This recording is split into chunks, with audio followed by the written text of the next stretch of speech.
There we go, and we're in. Fabulous.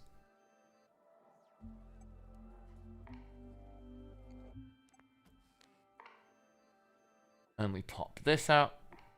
There we go. That goes in here. All right. Apologies, YouTube. Yeah, it looks like, again, having the cam off in the breaks is causing some strife, eh? I need to remember that properly. That come down there. And we come over here.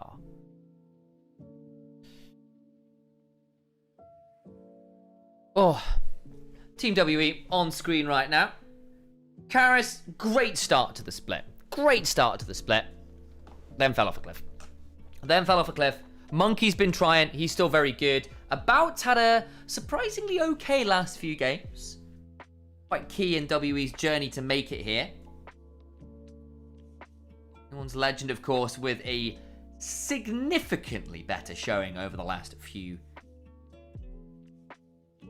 splits. Obviously made it to a number of international events. We're the most consistent team of 2025 in the LPL.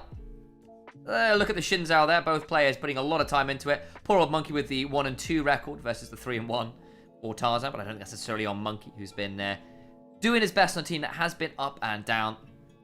Good numbers there from both of them. But Tarzan, obviously on the winning team and arguably the best jungler in the world, is putting up some fairly impressive numbers, it must be said. Yeah, we are going to be casting every best of 5. 1998. There will be every best of 5 here. Worry not. The games will be covered. By myself. By Nymaera. If you've not followed me, I'm at Initialise Casts. There we go. I can just about reach. There we go. Ugh. Boom. Oh, I was hoping that would work. Alex doesn't have that set up. That's fair enough. I tried to shout myself out. But there we go. Good looking at the jungle matchup, which I think is completely fair. That's where I'll be looking this series as well. Is Baby No Money shoutcasting now? Yeah, I'm Baby No Euros. Baby No Pounds.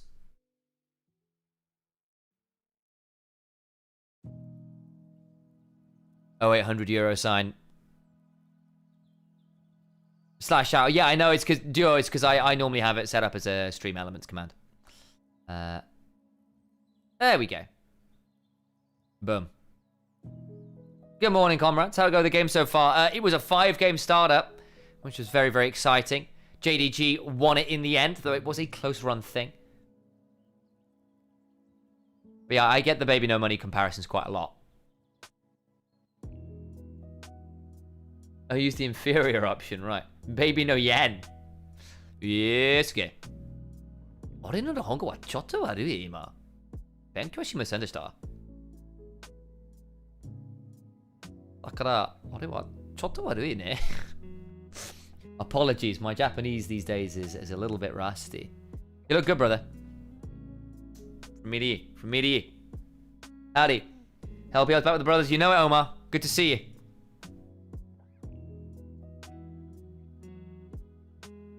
Folks, if you haven't already, please consider. Oh, rookie of the regular season. Let's have a look. Who's it going to be? About getting it. Nice. Makes sense why they're showing it in the WE option. Or is this just the potential options? It might just be the options. Oh, good flash. He ended up becoming pretty solid as this split went on. I was worried about him. Yao still struggled, but I think About ended up being quite good fun. Oh, nice tree shot, bro. No, About did win. Okay. I mean, About was pretty... I mean, he had a rough start to the split, but WE had a rough start. But he ended up being... After Karis fell off, About really took up the reins really well. I'm trying to think who else was a potential consideration.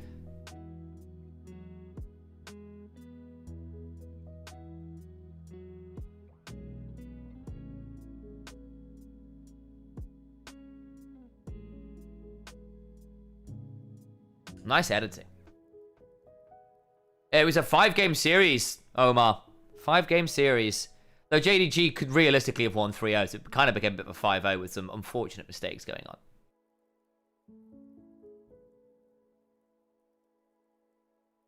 Game one. Sorry. No, I actually think Top Esports could have won like that series 3-0. They just hamstrung themselves with the game 2 draft and the game 4 one. I actually think top Esports, but they should have won that series. I'm not sure I entirely agree, but yeah. Absolutely. I mean, the game 1 notwithstanding, that's true. But I think games 2 and 3 were a little different.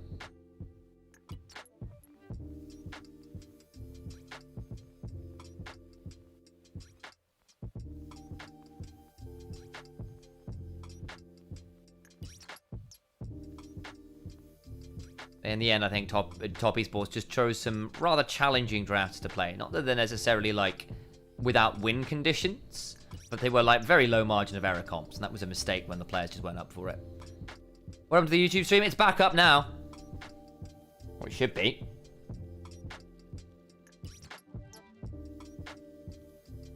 But yeah, we got taken down by some AI moderation stuff, basically, which is really annoying.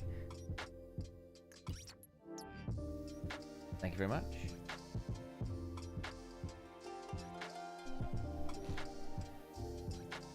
W performance is good these days. Yeah, they had a bit of a slump sort of towards the latter stages of the split. Karis in particular, I thought wasn't really playing well again after having a very good start to the split.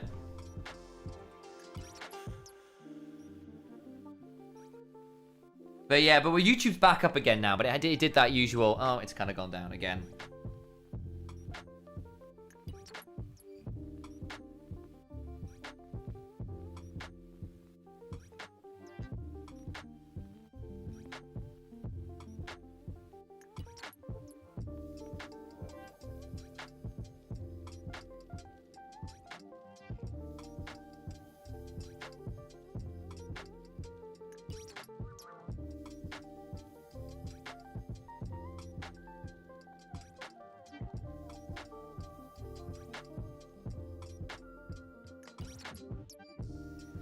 Hello!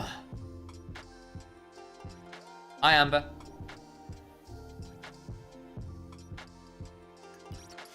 It's about Korean, yes. He was from... Was it the GENG Academy system, I want to say? Had a mediocre start to the split and really grew into the role.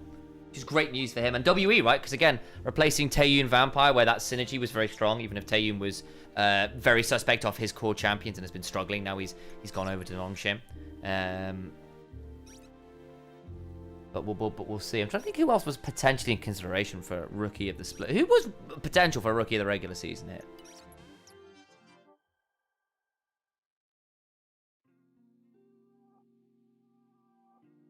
I'm seeing WE 3-1. Ooh. Okay, that's bold. I mean, AL should smash this. Like, on paper, AL demolished this 3-0. Theoretically, this is not close. Theoretically. I missed the first series. Is it worth going back to watch the AL after the AL versus WE match?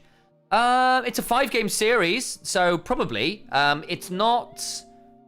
There's going to be some frustrating moments where teams threw some very significant leads. There were some hard drafts to execute from top Esports, which I think cost them a little bit. But yeah, probably on the whole worth a watch. Games 4 and 5 in particular were fairly solid showings. Game 3 was also a bit of cinema.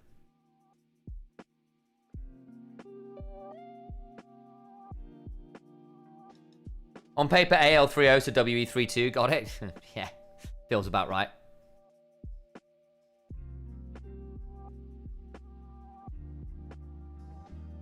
I'm just a WE fan. Karis will gab Shanks. I can see the vision. You know, if Karis turns up and he gets things like his Akali, we'll see. He's just a very streaky player. When he's on, he's really on. He had a phenomenal start to the season and then just fell off a bloody cliff again.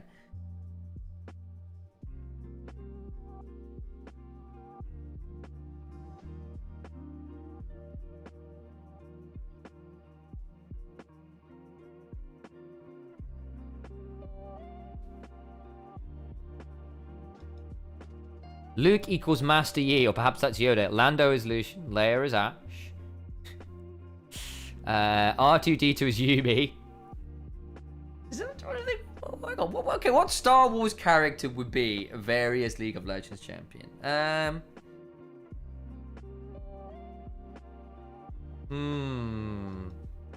I actually wonder whether Qui-Gon Jinn is Master Yi.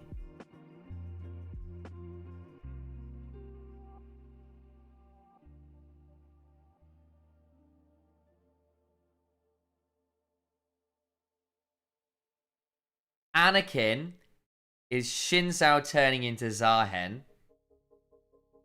There you go. Human to Darkin combo.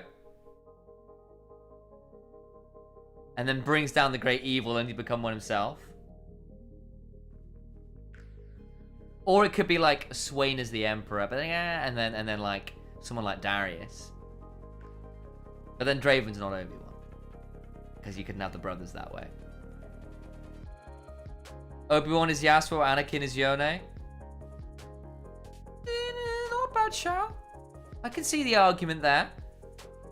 Especially as Yone kind of ends up in this kind of Twilight half state. But he never goes evil enough, you know what I mean? But I could see that. Yasuo becoming something of a grizzled veteran. Thank you for the follow. Not follow, the subscription there, Dark World. Rise and Brand, Obi and Annie. I go, oh, Brand as Anakin is rude, but I appreciate it. Very good. Very good.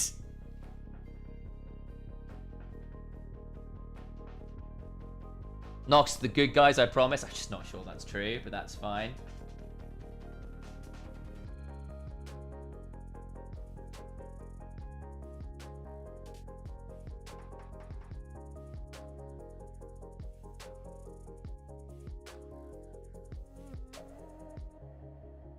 Who's Darth Maul? That's what I really need to know.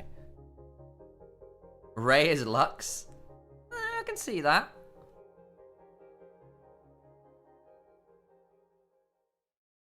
Or possibly Zeri. I'm not sure whether Lux is quite main character energy enough. And Zeri popped off. Well, Lux is kind of main character energy. Maybe that's true.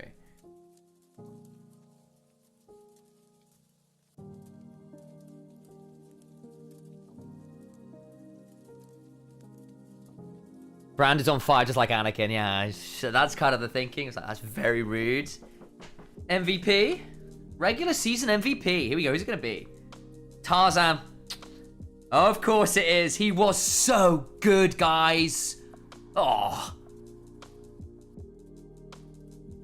Yeah, I'm fine with that. I am fine with that. Silas is Maul. Ooh. Does that make Lux Asuka?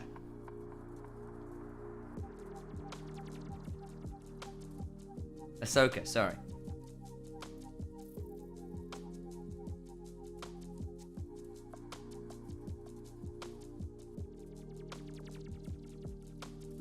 I see the Silas angle. But yeah, we're just going to watch Tarzan highlight reels and bask in the glory of the best jungler in the world. Maul is Olaf. I suppose he's too angry to die. I see it. Could also be Tryndamere. Urgot. Lost his legs. There you go.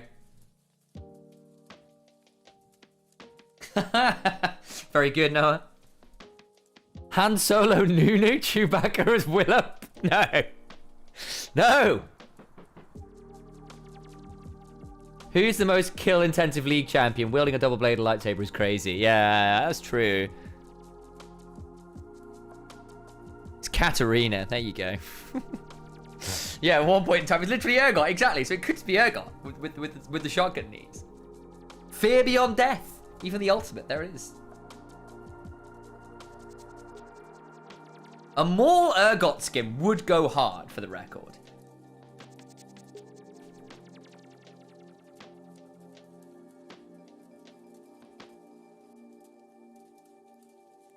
But congrats to Tarzan for becoming the regular season MVP. In fact, probably ought to, while we're here, we probably ought to listen to these interviews rather than just discussing this. I can pause this briefly, and we'll turn on the volume so we can listen it.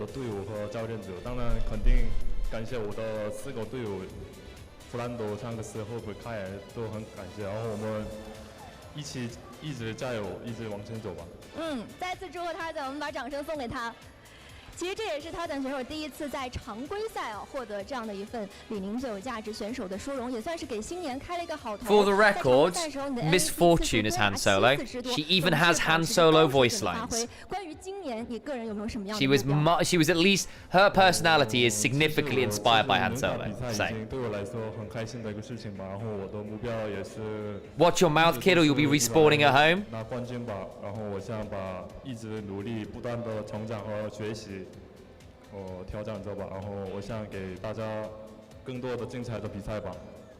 其实看到你 So, you know, I'll stand by that. 不断的征战，打出很多高光的表现，也让各位粉丝感受到非常的开心，对不对？ Maud has to be Vader. Ooh, yeah, you're probably right. Or like Darth Neelix or something. Nice. Yeah, big evil suit of armor. I hear you. I hear you. Could be Darius as well under Swain as the Emperor. Tom is Jabba. Congratulations to Tarzan for becoming MVP.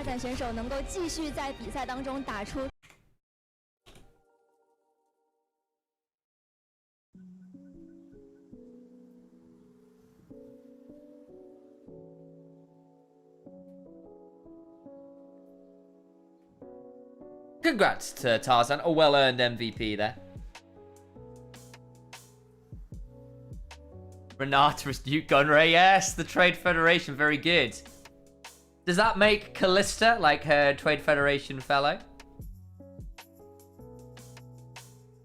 Ventress is LeBlanc. Nah, not. I think Ventress needs to be someone a little bit more. Ventress is Katarina. Ventress is Katarina. You could argue Garen is Obi, Lux is Anakin, and therefore Silas is the Emperor corrupting her. Because Lux is the chosen one. And then obviously Garen and Katarina have that thing going on. And then Obi and Ventress, like, Ventress wants Obi. Let's be real. It's true. Chewbacca is Braum. Yeah, I see it. Stand behind Braum. Galio is the Death Star. No, it's Aurelian Sol ult. Come on now. Aurelian Sol is the Death Star.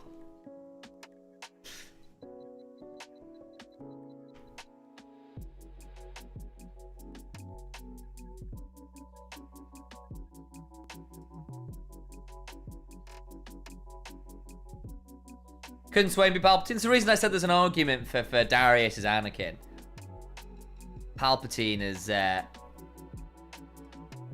Obi. Oh, so Palpatine is Swain.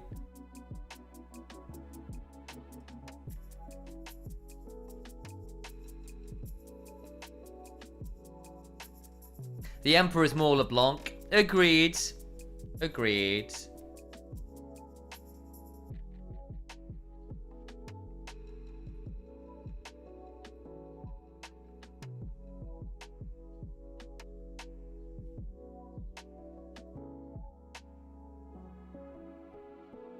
Who's Babu Frick?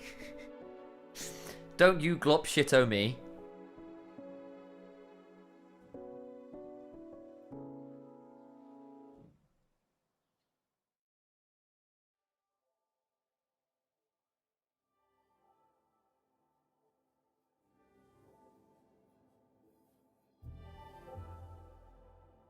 Oh, doing some quick signings. Very cute. Oh, some gifts for Karis. Hey, Harold. Good to see you, mate. Darth Revan as Yone. You can see it. Revan's such a cool character. Unfortunately, they kind of did the KOTOR plotline worse via the Acolyte. For all the Acolyte had wonderful choreography. We finally got some good lightsaber choreography again. Admiral Thrawn as Swain. That's the right choice. That's the right choice. Agreed, agreed, agreed. Swain is Thrawn. Agreed. KOTOR is amazing. Yeah, I did a modded playthrough of it recently.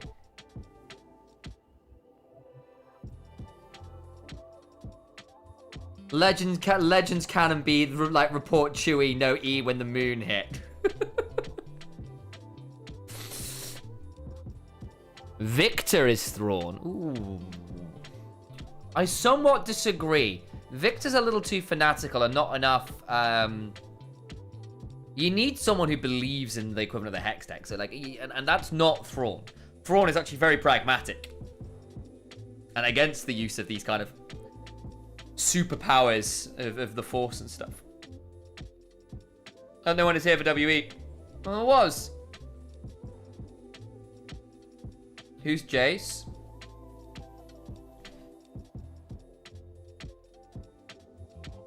See, I could see the argument of Jace being like Anakin. Or Jace being Obi-Wan and failing his brother Victor. Because Victor could be a very good Vader, right? Goes on this quest to become the chosen one with Hextech and gets corrupted by it to become this monster. And Jace has to try and put down his brother. I think you could say it that way.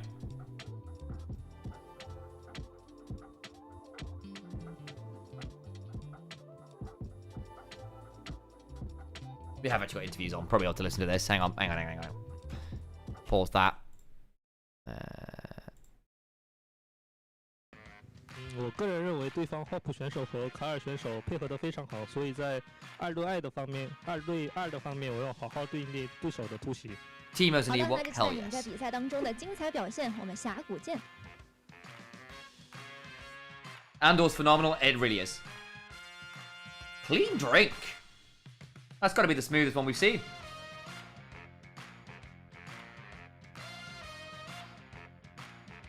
Ooh, new outfit. Tier list of sips. Don't think we have another interview. We do not. But the teams will be coming out on stage very shortly.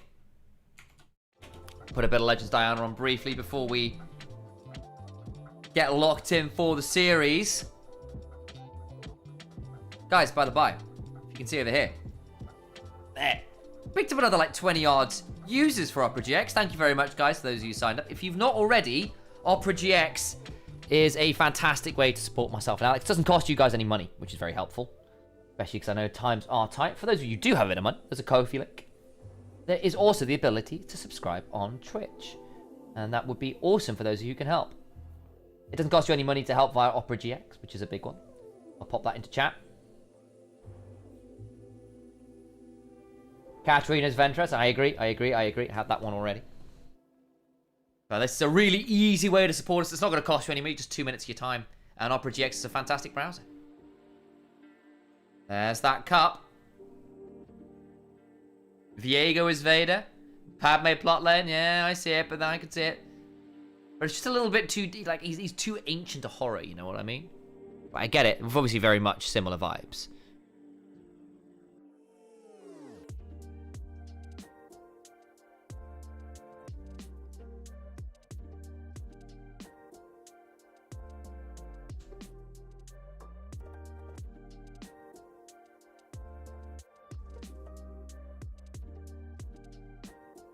Players all sat down.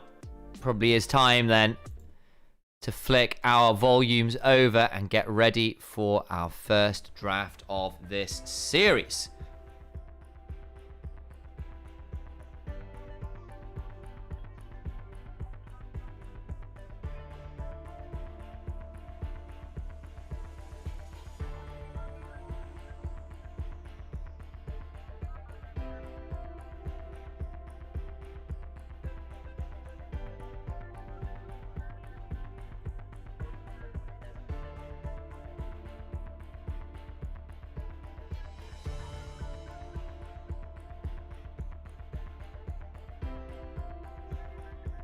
Going into this series, we're expecting AL to be very, very dominant here, guys. Very dominant.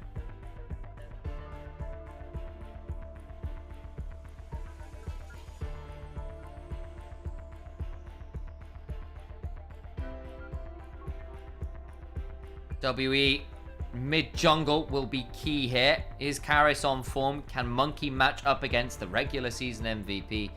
So Eve, Huya ads.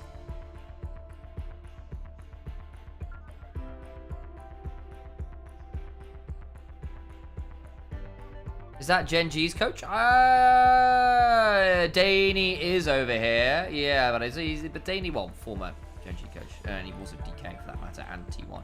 But no, GENG's coach is still here.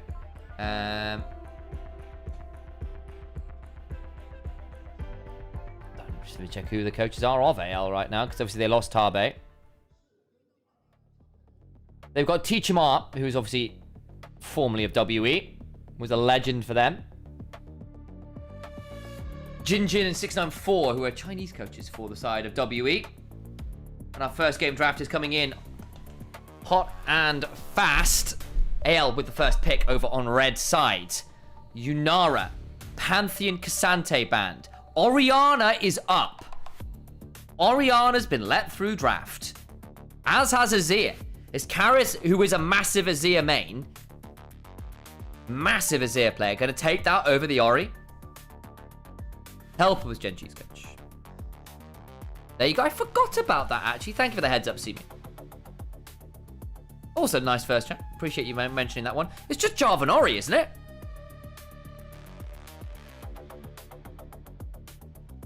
Wow. Rumble, Jarvan, Orianna. Surely you go the Ori here. Yes. That, I mean, AL have just won draft incredibly hard. They get Rumble, Jarvan, Orianna. I mean, with the Ornn, your disengage is strong.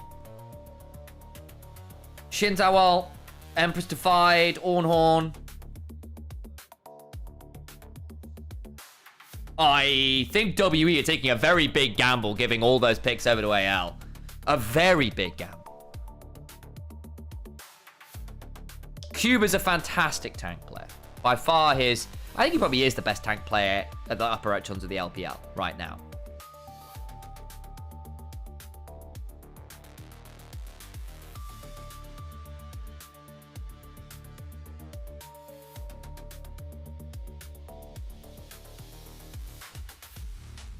Bard, Kai'Sa away from Hope. Kyle, yeah, don't give Kyle Bard. Hope with the Kai'Sa. It has been by far his best champion.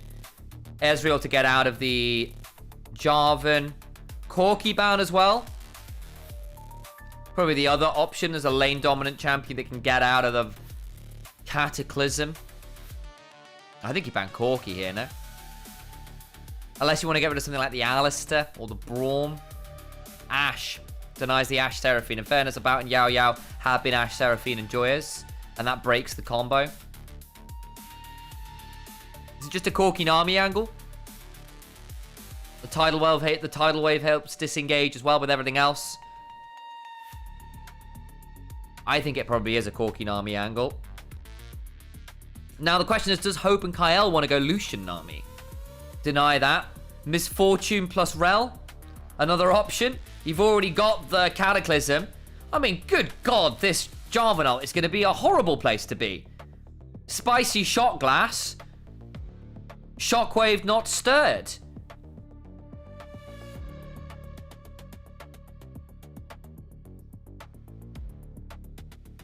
Glad you're feeling a bit better, Kites. And a Nautilus. Oh, man, AL's comp is... And thank you for the sub. I appreciate you there, Sheriff. Thank you for looking after us. Braum and Prey. I mean, it can help deal with the bullet time at least. Look, between Ornn, Azir, Braum, your ability theoretically to stay safe a long, long way away is good. Especially if you get to like 2 items, 3 items preferably, without being miles and miles behind. But like, AL have basically got the VIP list of champions and who's for this kind of era of League of Legends. Shockwave not stirred as bars. I'm saving it for the cast, guys. You heard it here first.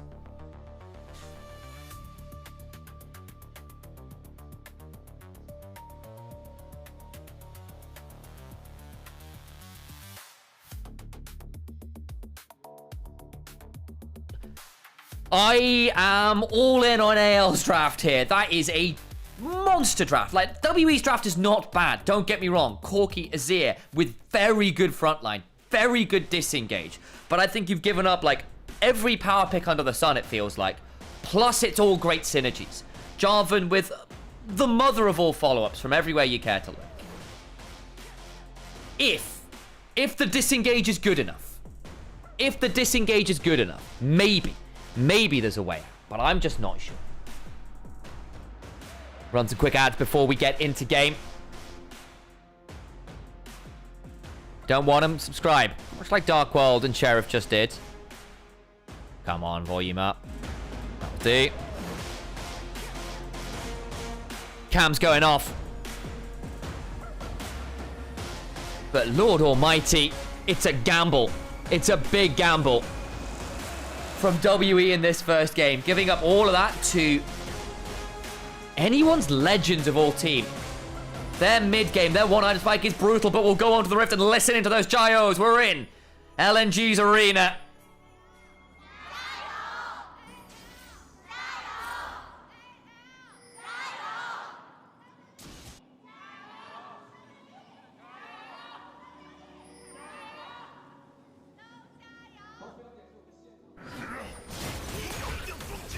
Level 1. Nautilus into Braum is not fun for the Nautilus.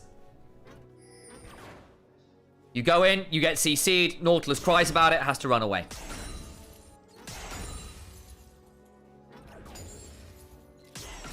And you can see WE actually with a bit of a mid-game spike there statistically, not by a lot. Only the 1% swing one way or the other. And you can sort of see why. AL full send, realize actually the counter-engage from the Shinto ult, the Ornn ult, the Braum ult, the Empress Divide. There are a lot of tools. Everyone but the Corki has tools to CC disengage. And Corki can just fly away. That is big. However, the raw AoE hell that anyone's legend can unleash should scare you. Heal blown early, and Tarzan has gone for a very aggressive invade. Look where he is. He started enemy red buff and has basically gone blue, red, Krugs. Will have level 3 and a potential dive angle here. Monkey's going to come over here and realize that he doesn't have camps. Are we resetting? This also denies early Xin Zhao plays. Yeah, reset coming on through. Backs out. Monkey's going to know now that he's down camps. Jarvan, I think, will do... Is he going to do Gromp Wolves Scuttle Crab, or is he going to fight over this bot side Scuttle Crab instead? I think he might just fight over bot side Scuttle Crab. He's got the reset off, which is big. Xin Zhao's now going to try and counter invade across here. Shanks is in a really horrible spot. You had to have an idea that Monkey was doing this, no? I think Shanks might die now. No, okay, not going to happen. Shanks is going to need to reset. Monkey wants the camps. No, Tarzan's coming now as well. Okay, now this gets really interesting. Shanks is in a really awkward spot. Monkey's coming forward. Thank you for the follow. Now is the time to do it. We are fighting over this topside Scuttle Crab. Jump out of the Ripper. Remember, there is no red buff and no buy on Monkey. This is not a fun place for Monkey to be. Flashing away. Flash forward from Tarzan. Slide in from the side of Karis. But they still get the kill. Red buff value. The shield from the command protected. Karis goes down. Tarzan, the regular season MVP with the early jungle pathing, breaks the ankles of the mid jungle. I thought Shanks was in trouble after Monkey came on through, but Monkey splits the difference. Can't tell whether he wants to fight or the camp. And Tarzan takes Wolves, comes over, and wins that very close 2v2. Karis, even with the slide on in, doesn't have enough in the tank. It's a buy diff. It's a longsword diff. It's a red buff diff. And AL start the game up 1,700 gold. We said it would be about this mid jungle. Well, what do you know?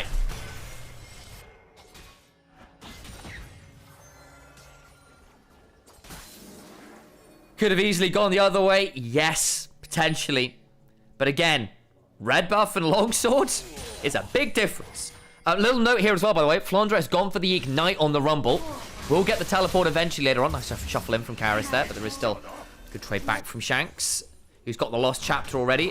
Cube is not going to have a lot of fun here. No aggro taken. The flag, the drag, the flash. Good charge into the wall. Tarzan does have flash. Will die for this. 1 for 1. Flandre ignites for it. There is no TP for Cube, so he's going to lose this wave. At least gets the kill. That's important. But unfortunately for him, he's going to lose that whole wave in a plate, so Flandre's still not unhappy about that, and it costs the flash on top of everything else there.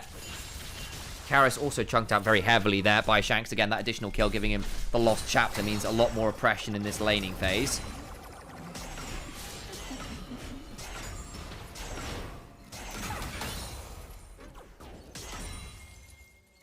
Bot side.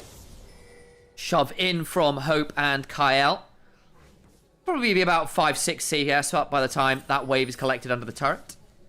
Part of the reason why that early play happened the way it was as well is Tarzan was just ensuring that Monkey can't look to involve himself towards his bot lane, try and get about ahead. Not that much to be seen theoretically through mid and top. We saw obviously that the early plays there around that scuttle grab and the Raptor camp did mean that mid laners got involved a little earlier than perhaps they might otherwise have done.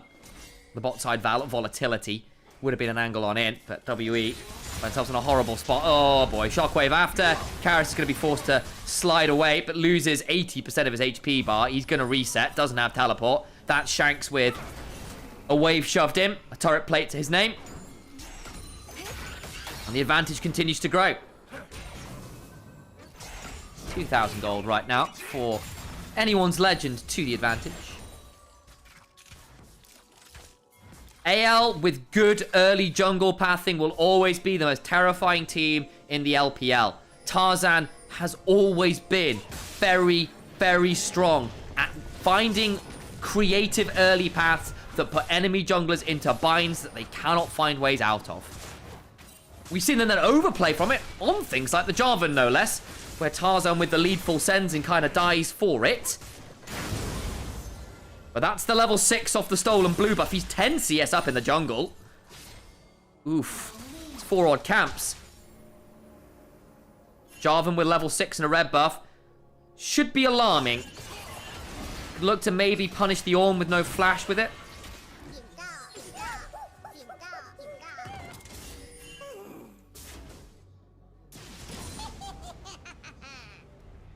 Again, it's only game 1. You can afford to take some of these risky drafts. WE do have tools to theoretically disengage the comp of AL.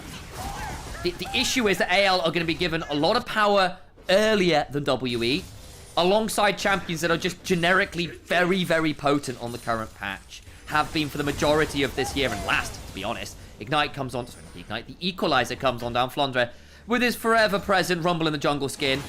Tarzan's here. We're going to be seeing an Ornn, I think. Monkey's also around. Well, there's the Cataclysm. Ornn summoned. Flag, drag. Potential angle now from Monkey. The damage back is good. It's too far. That's what we mean by the saying Tarzan sometimes full sends. Monkey was around, and the 3 Talon Strike off the Gromp, I think, actually. Ends up costing some trouble. Actually, this could get interesting. Flandre lands another Electro Harpoon. And Cube helps get that kill. Very nicely done. Ornn. Searing charge. 3 Talon Strike knock-up. Tarzan never gets the chance to drag alongside that flag. That was important, actually.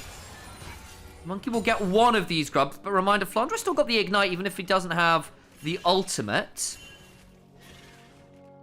Is he going to be given this? He is. Flandre has Flash and Ignite, but can end up in a really tricky spot here. We'll need to Ignite Cube, I think. We'll die here. This is too much from AL's top side. Flandre flashes away. Monkey still had it. Flash with 3 Talon Strike knockup. And down goes the Rumble.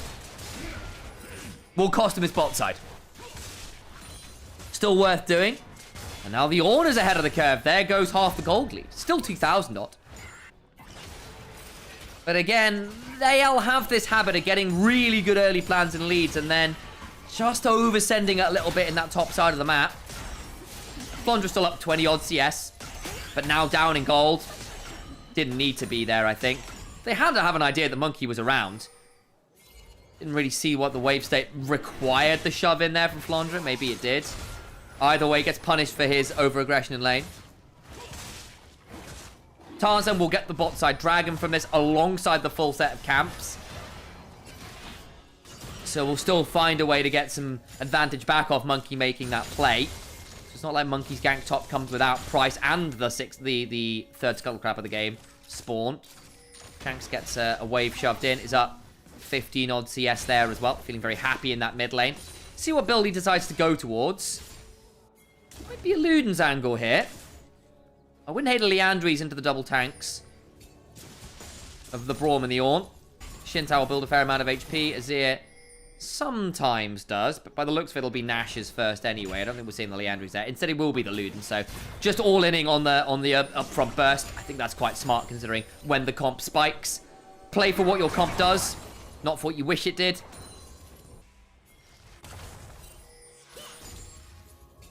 Still getting macro diffed. Yeah, I agree, right? Like, again, Monkey making that play is all well and good, but it comes at the cost of his full bot side. Wards get put down, shoved through mid, Dragon after, Scuttle Crab spawn. Like, Monkey has to make that play, but it is not a no-sum win. It's not a... What's a way of phrasing that? Yeah, it's not a no-sum win, you know? Whatever the phrase is. Someone save me in chat. At least Monkey gets grubs, right? There is that trade.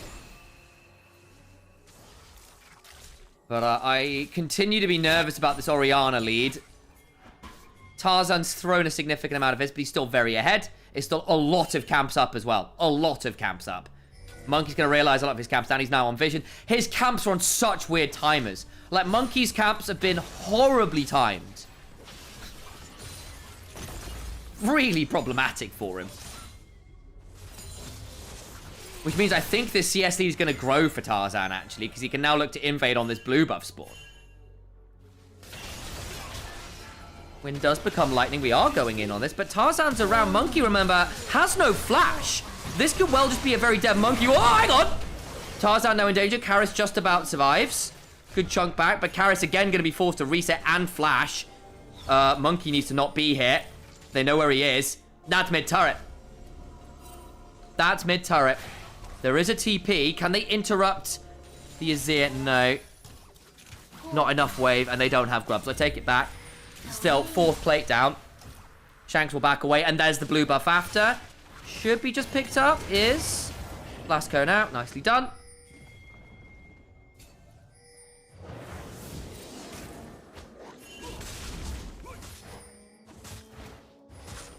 I wonder whether if Karis had shoved Tarzan behind the turret, he dies there. He did have flash, so possibly not, actually.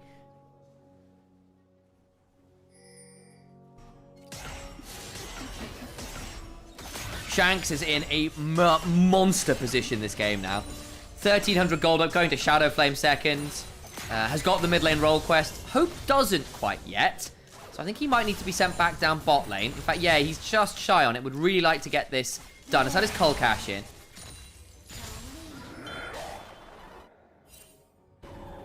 Interrupt. Yeah, depth charge. About's now in danger. Has to flash. Flash hook.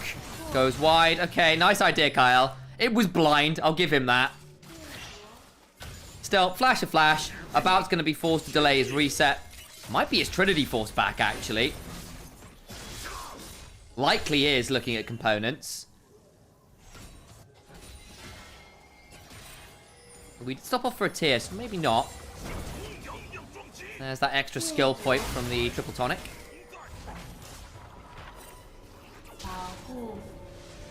These are the games where Tarzan just feels oppressive and has that so much HP to just run around the solo queue game. Yeah, like a solo queue game. Yeah. I mean, this is basically all off that early invade. He's now up, what? 20, 30 CS in the jungle, which is very significant. Mid jungle is very, very, very ahead. Flandre has managed to recover after giving up a couple kills. He's up 40 CS himself. Bot lane's fine. Hope's got that cash in, got some plates. Gonna go towards Collect a second.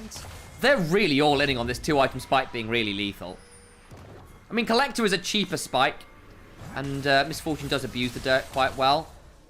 I do think into Braum Ornn. In fairness, has yet to build armor. In fairness, that may become problematic later on. But hey, if you're into double tank and a armor building Xin Zhao, maybe you're going Collector Lord Dom for as much armor pen as possible anyway. And realistically, they're going to have to do magic resist first into double AP solo lanes to begin with. See what the decision is. Flandre will clear out that wave bot. Dragon started. WE in the river. But there will be a rumble collapsing. Tarzan goes in. The bullet time after. Tarzan falls, but the damage back is still good. Flounder in the backline with the equalizer come on down is good. Kyle just about falls. It's a 2-for-1 in favor of... Actually, 2-for-2 now. I do apologize. Flounder will likely fall after, though.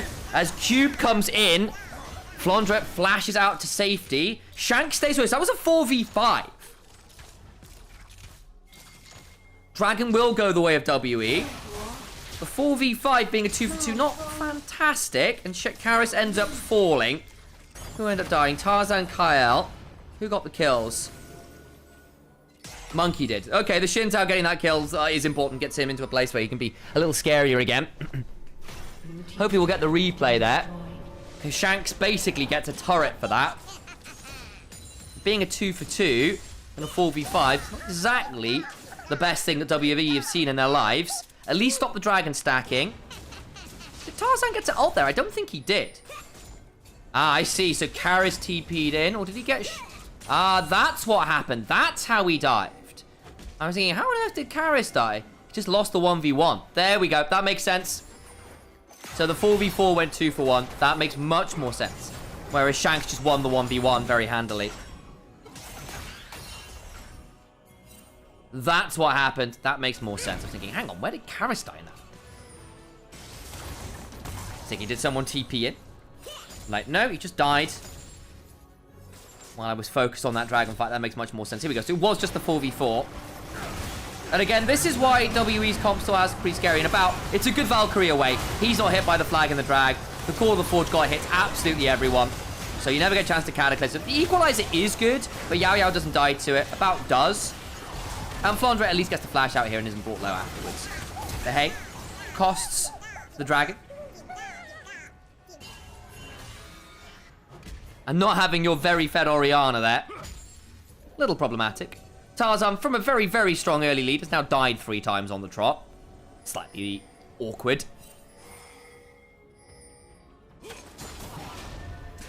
Again, the Jarvan in this game is diving into Xin Zhao, Ornn, Braum, Emperor's Divide. Still, 4,500 gold down is going to be a problematic point to play around for. This game in particular, Yao Yao doesn't have flash anymore. That's a dead Braum. You're just not tanky. Ooh, good stand behind, but now about forced to run away. Doesn't have a turret to work with. There's the depth charge to flag the drag. Tarzan gets that one. Nowhere safe on the map. Karis and Monkey need to run back. Kyle, hit by the wind becomes lightning in the Winter's Bite. Have that passive proc. Do they want this? I think they might. Flag and drag, flash out from Kyle. Now Monkey going to be in a potentially difficult spot, but overcomes the rest of the team. Flag and drag through, Shanks with the shockwave. The bullet time! Emperor's Divide disengages, but Hope is not disengaged. Flag drag back in from Tarzan with some Sundered Sky Marshal cadence healing. Oh, wonderful. Hope gets the shove through bot, has the strut passive to walk right on over, and gets a gorgeous bullet time angle. Will cost him his flash. But WE thought they might have a moment where Kyle was a little deep. No, they don't. No, they don't. Very, very aggressive move. So Kyle gets caught here. They've just picked off about. Hope now roaming over. So he's going to be very fast on that misfortune. The flag and the drag allows Kyle to get on through. But then Tarzan's in a difficult spot. You're thinking we've got another Braum passive rolling. But the flag and the drag buffers through the CC. Knocks 3 up. And as we've said, we take our shockwaves, not stirred. Beautiful combo after with the bullet time as a flash from Hope to make sure he's following up at the right timer. Flag and drag back in from Tarzan, who knows no fear this game. It's beautiful to watch. And now both carries of Shanks and Hope up over 2,500 gold apiece. Collector done. Infinity Edge on the build. And they know which way their bread is buttered this game. None of that scaling nonsense. I want raw power now. Shadow Flame Collector. As much 2-item damage as you can get. Snowball this real hard. Look, there is an argument for slower scaling builds, especially into things like the Ornn, the Braum. But AL back themselves to play well through this mid game, and so far 7,500 gold says, yeah, that'll do.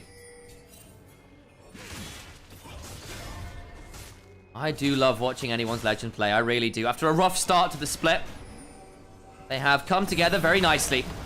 Last turret in the outer ring falls.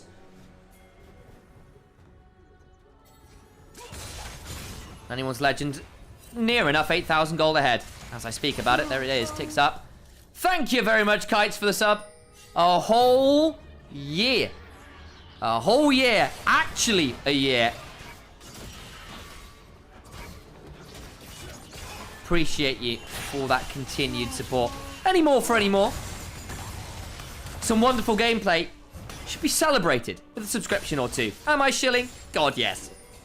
We need your support to keep doing this. So I will humbly request more subscriptions and prime subs to those who have that availability.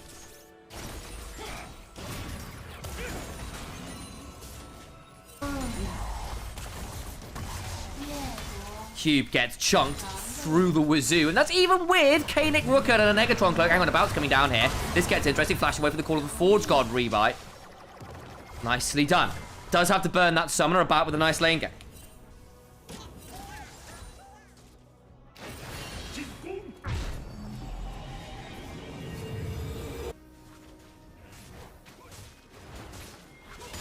They need to win first, stand to build up their confidence, which is lacking for them. Yeah, I mean, they turned up to a lot of international events last time and just didn't quite get over the line. Shanks, in particular, I expected more from.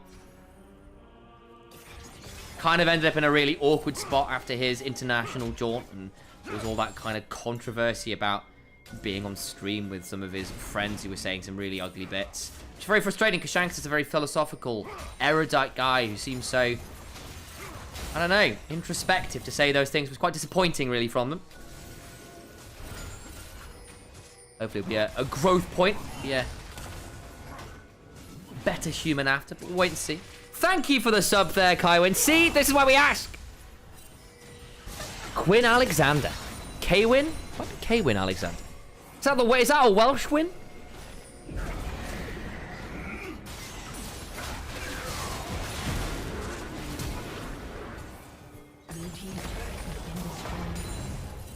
Bodadar, my Welsh brother. Norhook moment? Yeah, basically. Herald charge onto the inhibitor turret. The gold continues to grow. Void staff now done for Shanks. Comes the depth charge. There is no more CC immunity. Cube forced to flash. Yao Yao now here with a stand behind. Teleport in. They want this flight. TP in from the Rumble. Reminder, does not have the upgraded shield, but does have the ignite. Could look for a really nasty equalizer here. Good damage onto Karras, who needs to slide in. It's a wonderful Emperor's Divide. Shanks will likely fall. The shockwave before he does, though. Out comes the shot glass. And hope will ensure that they will be drinking triple shots. And that's a little bit too much. And WE are drunk under the table. A full ace for 2. I appreciate it, Karras. You're being jumped on your full send and pray. But the only thing the Emperor was dividing there was by 0 members standing. We know that's mathematically a poor idea. To Baron we go. And anyone's Legend find themselves exactly what they came for. Flounder with that TP. Does some wonderful work. That shuffle looks wonderful, but it's only really onto Kyle, and Shanks gets the shockwave before he dies. And really, at that point, he's done his job.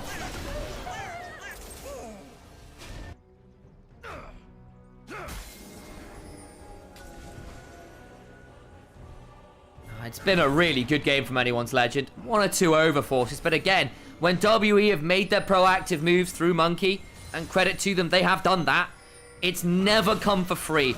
The cross maps to steal whole quadrants of the jungle and pick up those respawns of scuttles and the objectives on the other side have made this very, very difficult. The tower damage as well has always been there for anyone's Legend. Again, WE making those plays never come for free. They'll look for something here on a Kyle. They do get that knock up onto Shanks. Kyle tanky enough at this point with the Locket shield. Tarzan pretty low here. Brawn passive's been good, but they just don't have the damage, and now the turnaround is good. Hope threatening. Out comes the glass. Are we having any shots to follow? No, we are not. Valkyrie out. Hope manages to double up onto the Corki. And they'll get 3 for 1 right now. The bullet time after. And 4-4. Looked a little dicey with that Brawn passive. But Karras isn't there. He's having to contend with Flandre. So everyone in the jungle just slowly gets melted by this Misfortune. Who is Misfortune by name and absolute terror by nature. 5,000 gold up. Hope has been one of those players that is Off-maligned for anyone's legend. He's good, but not great. Anti-clutch. Not as flashy as your Jackie Loves and your Elks. But he is a wonderful team fighter. And he's having an excellent Misfortune game so far to open up accounts here for anyone's legends.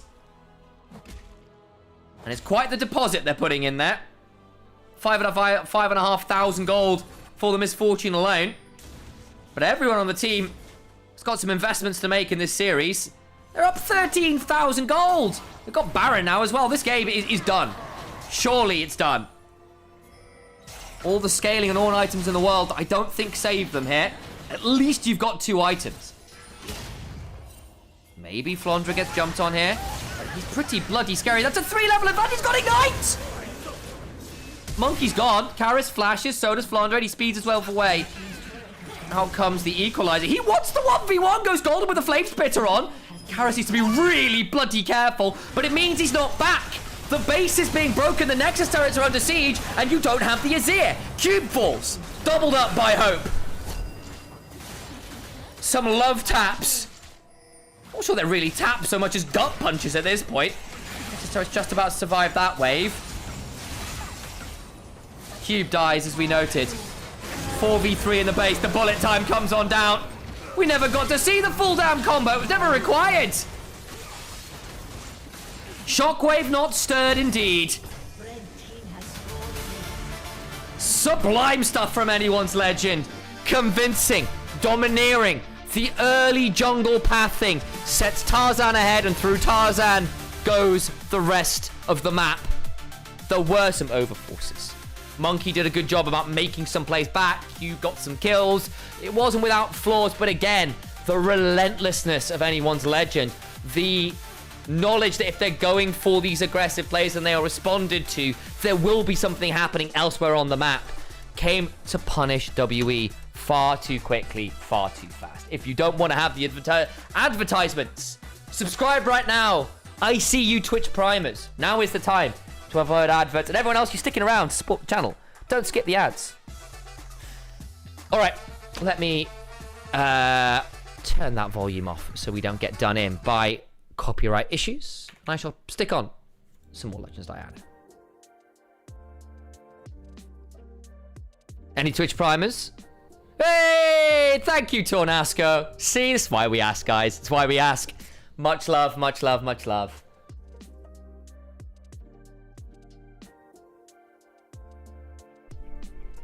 I am well impressed with anyone's legend after that first game. And thank you for the Kofi dono. Absolutely. In fact, did I get a pop-up on that one?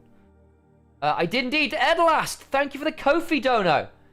But Days, that's so generous of you. Thank you so much.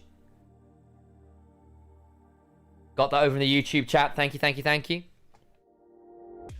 You pay sub and can't hear the music? I'm hoping you can. I'm not muted anything, have I?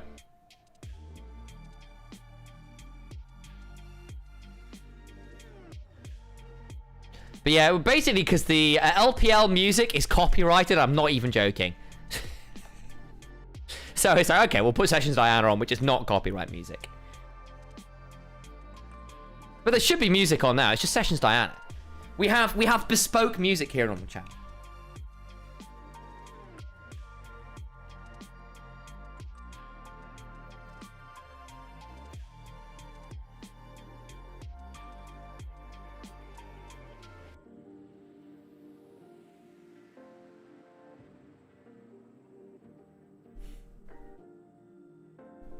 Shanks did horrible things to Karis. And again, we have to go back to draft.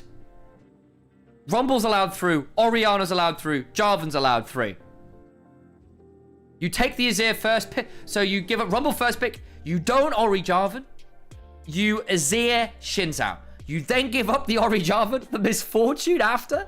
Like, not only do you give up the power picks, you give them all up.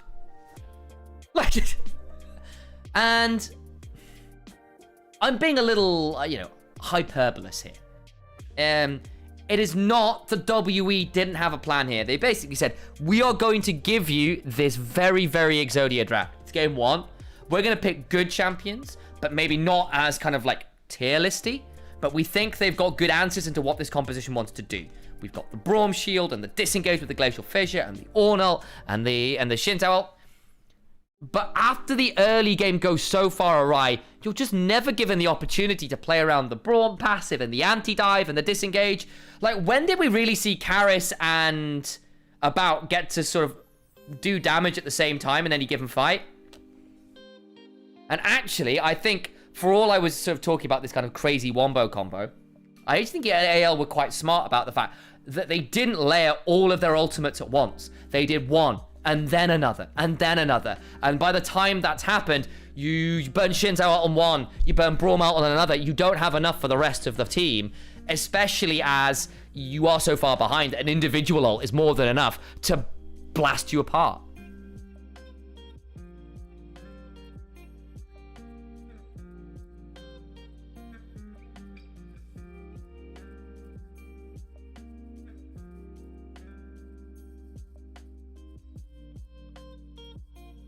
Oh.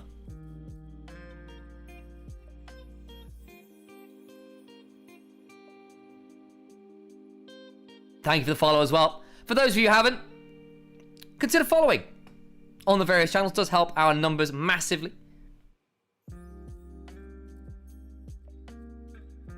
We're going to be doing all the LPL games here, plus additional content, so you know, why miss out?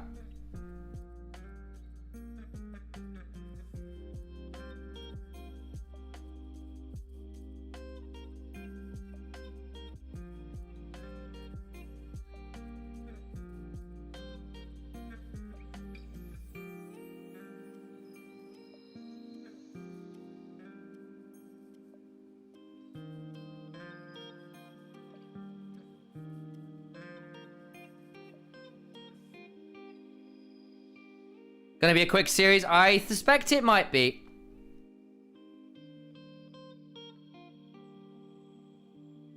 I think it was... Actually, I don't actually remember. It might have been WE actually got the first 5 kills, but I'm not sure. Yeah, all follows, bits, subs, primes, all that is incredibly, what's the word? Appreciated. Thank you. Good lord. Brain not braining at the minute.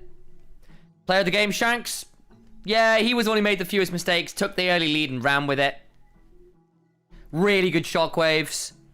Tarzan would have had it if he hadn't thrown some overly eager plays in that early sort of 10-minute mark. He does that on Jarvan. Gets a monster lead of about 1 to 2,000 and then just goes, I am unstoppable. He's like, you still kind of are, mate. You go that deep. Kind of are.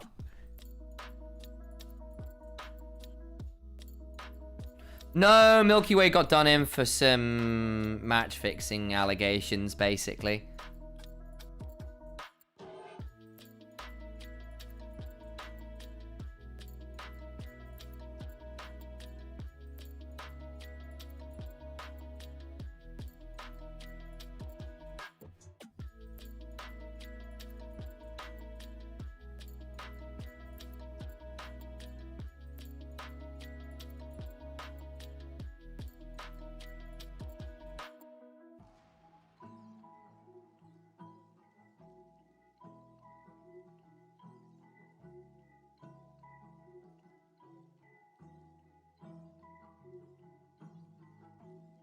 Arlo was also involved in the Shanks fiasco? Yeah. Yep.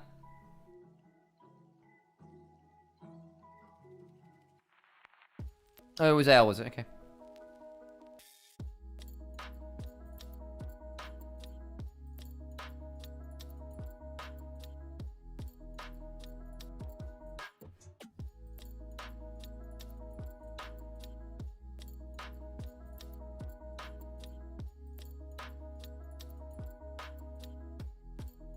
I've worked in an hour or two. It's going to be a really long day. It may well be. Right, guys, I'm going to go get myself another drink just to keep my voice in one piece.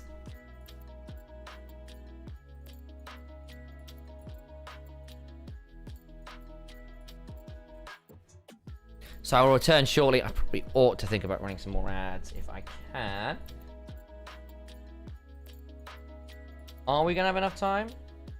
Oh, not quite. We'll try and get some in before that happens. I'll come back and run those if I can. I'll keep the camera on so we don't get done in by the Interesting. Don't get done in by the YouTube shenanigans. There's Uzi with his cracking wrists. Oh. I shall return.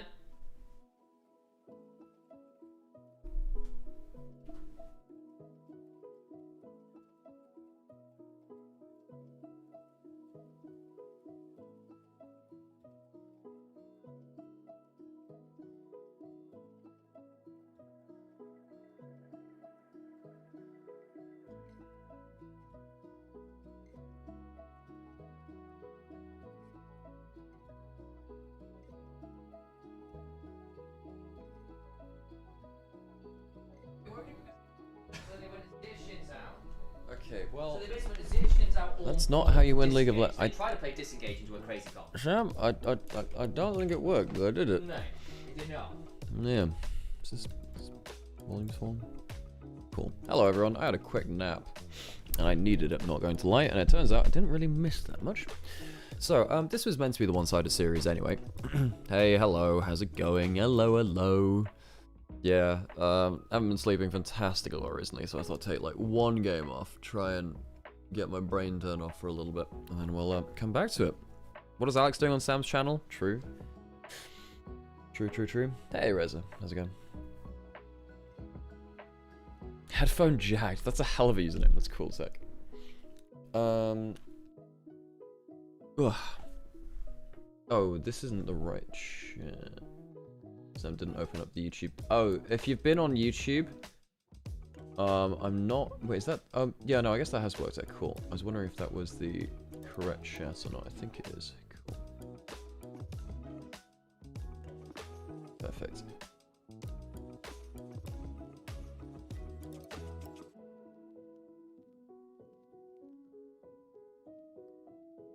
Okay, let's get rid of that. Cool, it's just setting up things on my PC, a little laptop on the side.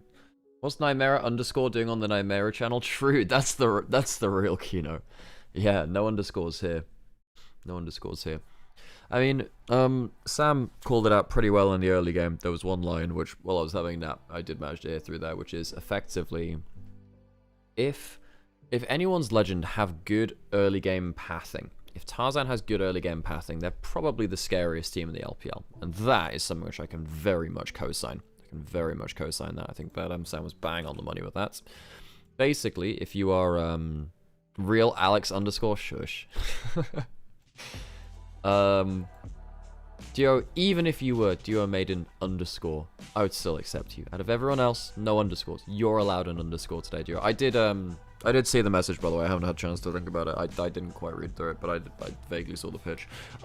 Give me like underscore is too. I swear to God, Amber.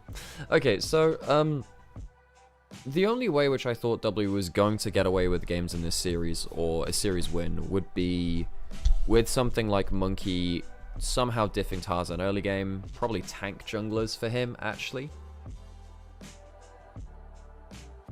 The only way W would mount some kind of upset would be if they could get like a Skarner early game really ahead, something like that. It's just, and I just don't think that's going to happen on current form. Yeah, I was so surprised, by the way. I was looking at some of the comments on the JDG thing where people saying it should have been a JDG 5-0, JDG should have 3-0'd. And even Sam was saying it could have been, it should have been a JDG 3-0. I was so surprised by that. I thought that the game one, you know, the draft was so hard to execute from JDG because they were so fragile. I think the Gragas was always going to kill them eventually.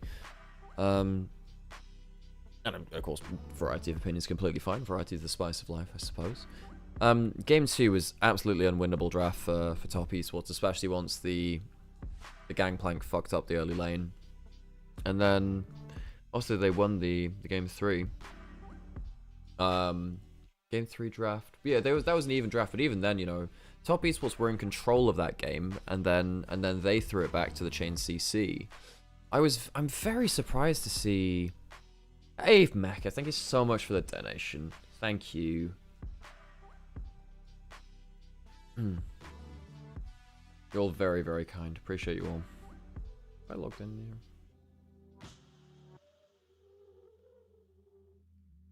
is it-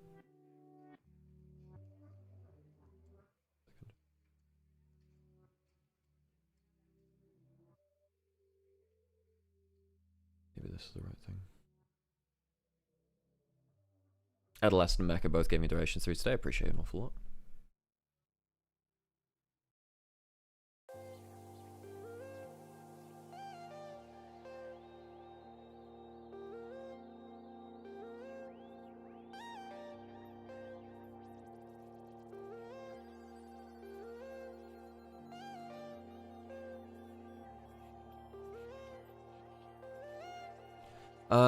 But yeah, no, I'm sorry, just back to the point. I was very surprised to see that people thought that, or some people thought, not everyone, but there were some people that were saying that, you know, it should have been a JDG 5-0.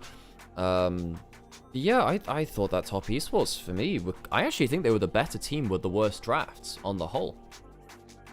I think they were the better team with the worst drafts. I think that no one on JDG particularly had a consistent. Well, Shashi was probably the most consistent member, but he didn't have the high. His Renekton game was really good, but I think that Shashi was the most consistent member. But I think that mid jungle had a dreadful first 3 games from JDG. Gala was pretty bad on the Lucian and pretty quiet in a couple of the other games too. And then and then Vampire had the very good Thresh game, but his Seraphine wasn't fantastic. And then his Rakan very nearly lost him the game by missing some of those combos, because it allowed Jachi to slip the noose and allow him to team fight. He should. This was when, you know, Jachi didn't have cleanse at certain points too. So I looked at everyone across JDG and I was thinking, well, realistically, Junja was the worst performing member, I think, for the first 3 games. I can't believe he got Player of the Series. Actually, I thought that he was. I think he was in a very bad spot for a bunch of that series. Oops, no. Okay, well, close towards game 2 now. I feel like a lot of the times that comes from not understanding comp power spikes. People think that if you start winning when you should win. Yeah, maybe. Yeah, because I think, yeah, that's when... Yes, I think that really applies to game 1 of that series. When people are like, oh, it should have been a JDG 5-0. When realistically, JDG would win the first 5 to 10 minutes with that comp, or it should. And then beyond that point, it gets very, very problematic, because they're dealing as a 5 squishy comp with 0 frontline against a Gragas that can split them up and cause them a huge host of issues. I think that's actually a very good read there, Soikrom, actually. I think that, yeah, I feel like that game is just people not understanding that Top Esports were happy to soak an early deficit and then scale into the game and have very disruptive teamfight.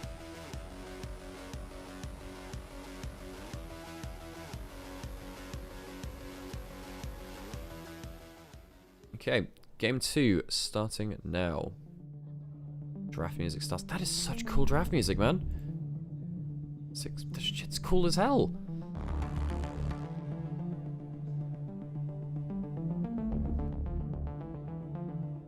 It just sounds like Mass Effect. It just sounds like Mass Effect. So Rise Band away. The Azir Orianna traded in game 1, so our primary mid laners are out. We still have Talia. We still have Aurora. We have a lot of our engaged junglers like Vi and Bessa. Also a champion that you need to pay attention to as well. In bot lane, we still have Varus, which is currently unbanned as well. And there's Yunara. Lots of power picks about the place. No Rumble, no Ornn. Sante Scion available for tank frontline. Very open draft still. Yes, some big champions gone from that first game, but it's not like we're digging too deep in the trenches. It'll be WE with first pick. What will be their choice? The Varus is gone. They choose to ban that, which is a surprise, because I think they'd be pretty happy to lock that in themselves. Especially with the Orianna gone. You're not as afraid of stuff like Vi Orianna, Nocturne Orianna. Poppy band away. I'm Nymaera underscore. This is my favorite draft on the Citadel. Exactly. No Nymaera without underscore. You know. Yunara potential first pickup here. If that happens, there's no Misfortune, no Varus. You're looking at a Felios counter, but that is quite problematic if you then go into a... You know, what if you lock in Nocturne Akali from Monkey Karis at that point? Because you want to probably... You could Jhin, maybe, for hope to avoid that. But I think WE not in a bad situation here. If you lock the Aphelios for hope, I think that WE do have ample answers into killing the backline. Hey Sam, how's it going? Tea on the break. Cool. saying that Yunara first pick, MF and Varus not on the table, so even if there is something like an Aphelios locked in, I actually think WWE can say, well, you're going to be very immobile, so we can just lock in like a Nocturne, a Kali. Dive comp Karis is already, you know, he is a good Akali player. As long as you can get a good lane for that, that's fine. Ambassador angle with it as well then? Yeah, potentially. I think Ambassador is fine here for Cube in top lane. Of course, Cube was also a Yorick player. Could also lock that into the Sion matchup too. I'm already quite afraid for WE with that, by the way, because Anyone's Legend, one of the biggest ways you beat them is by shutting down Flandre in the 1v1. Now, they're going to try and do that with Cube's Gwen. Cube has typically been more of a tank merchant than a carry matchup, but in the sense that he will pick carries, but he's not great at staying ahead on them. He's much more consistent on the tanks. The Gwen into the Sion can be a big factor though, especially with the Dusk and Dawn build. Eventually that will become a problem. However, Flandre is so good at stabilizing lanes on the Sion, I'm afraid for WE. And it is Monkey, so there's always that world where something weird happens where you take the Gwen jungle, but I think that just never really made its way to pro, despite that looking potential option for a while. I think with some of the changes to Gwen in the jungle to try and nerf her clear speed a bit, it would be unlikely to be the case. If the Aurora locked in as well now, I was about to say that could be a flex, but very unlikely at this point with the Gwen locked in as we noted. Yep. So what are we locking in here? A bot laner, or are we happy to kind of leave that to a bit later? You might need the Aphelios. Well, that'd be different. Hopes Jinx, he does love that champion. Interesting, because you've locked the Lulu, you need a hyper carry. Okay. I'm surprised it's the Jinx, not the Aphelios, because I think that the Jinx still has the same issue as the Aphelios as you're immobile and you're going to get dove onto. I think that'll be the same problem. I would be very interested to see how this 2v2 goes. Perhaps Hope and Kyle think that Jinx Lulu can also beat Yunara lanes. I'd imagine Yao Yao thinks about either going towards something like the Nautilus into the double range. In fact, I wonder whether AL ban away. Well, sorry, it's gone away from the game one. That's Fearless bans, and I forbore. My bad.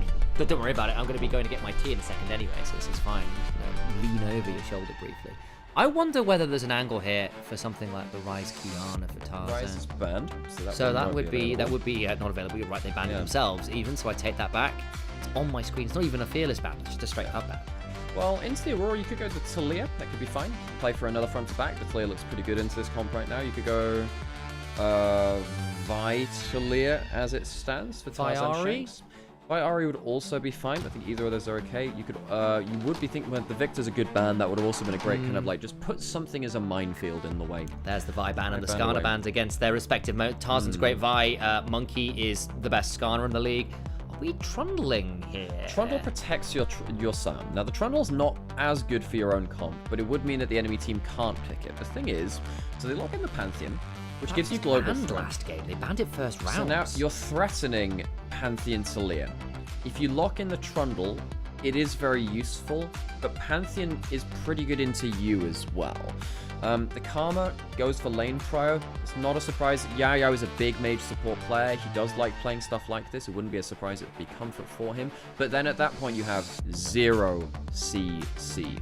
You have no hard CC. You have slows, and that is it. What do you do as Monkey then? You don't have the Skarner, which is a target ban towards him. Do you need to go Malachi Sejuani? I think you need heavy CC. What do? Just gonna try and pray for the pillar being good. I don't know about this one, WE. Like, don't get me wrong, Monkey was one of our earliest proponents of Trundle coming back into the meta. He's always been someone who enjoys that, and he has always had a slightly more unusual pocket pick or two here or there. But I get quite nervous. Yes, of course, people like the Jinx hate the pillar. If you get on the wrong side of it, it can be really tricky. But I'm looking at this comp with relatively low target access, really outside of some speeds up. The RE now is feeling very happy. You're into a 0 CC comp. You're completely fine to just push the playmaking button. Pantheon RE will turn up to the play. This is a huge outdraft from Anyone's Legend. And double resets. Jinx and RE resetting to run down comps. Reset. So the one thing is, perhaps the Jinx Lulu loses lane to the Yunara Karma. Perhaps the Gwen loses lane, wins lane against the Sion. And WE have an early set of winning lanes where Trundle can you can win off of pushing them. It doesn't feel though that many teams can convert early pushing lanes into instant win in the way that we saw in say 2022. That was when we saw triple winning lanes with the winning jungle matchup. That felt like it was just instant win. And of course it kind of carried into 2023 as well. I don't think that's been necessarily the easiest way to play out League of Legends in this year. I think anyone's Legend walk away with the much better draft. The Scion is going to get answered by the Trundle. That will be a problem, but I think that the Pantheon Ari is a very proactive duo. I think that the double resets, as Sam called out, will be very important to track as well. Anyone's Legend. There are a couple of pitfalls. I'm not saying it's completely instant win or anything like that. There are a couple of pitfalls that they do need to avoid, such as those early winning lanes, potentially, on Team WE. Besides that, I think they walk away very happy from that draft phase.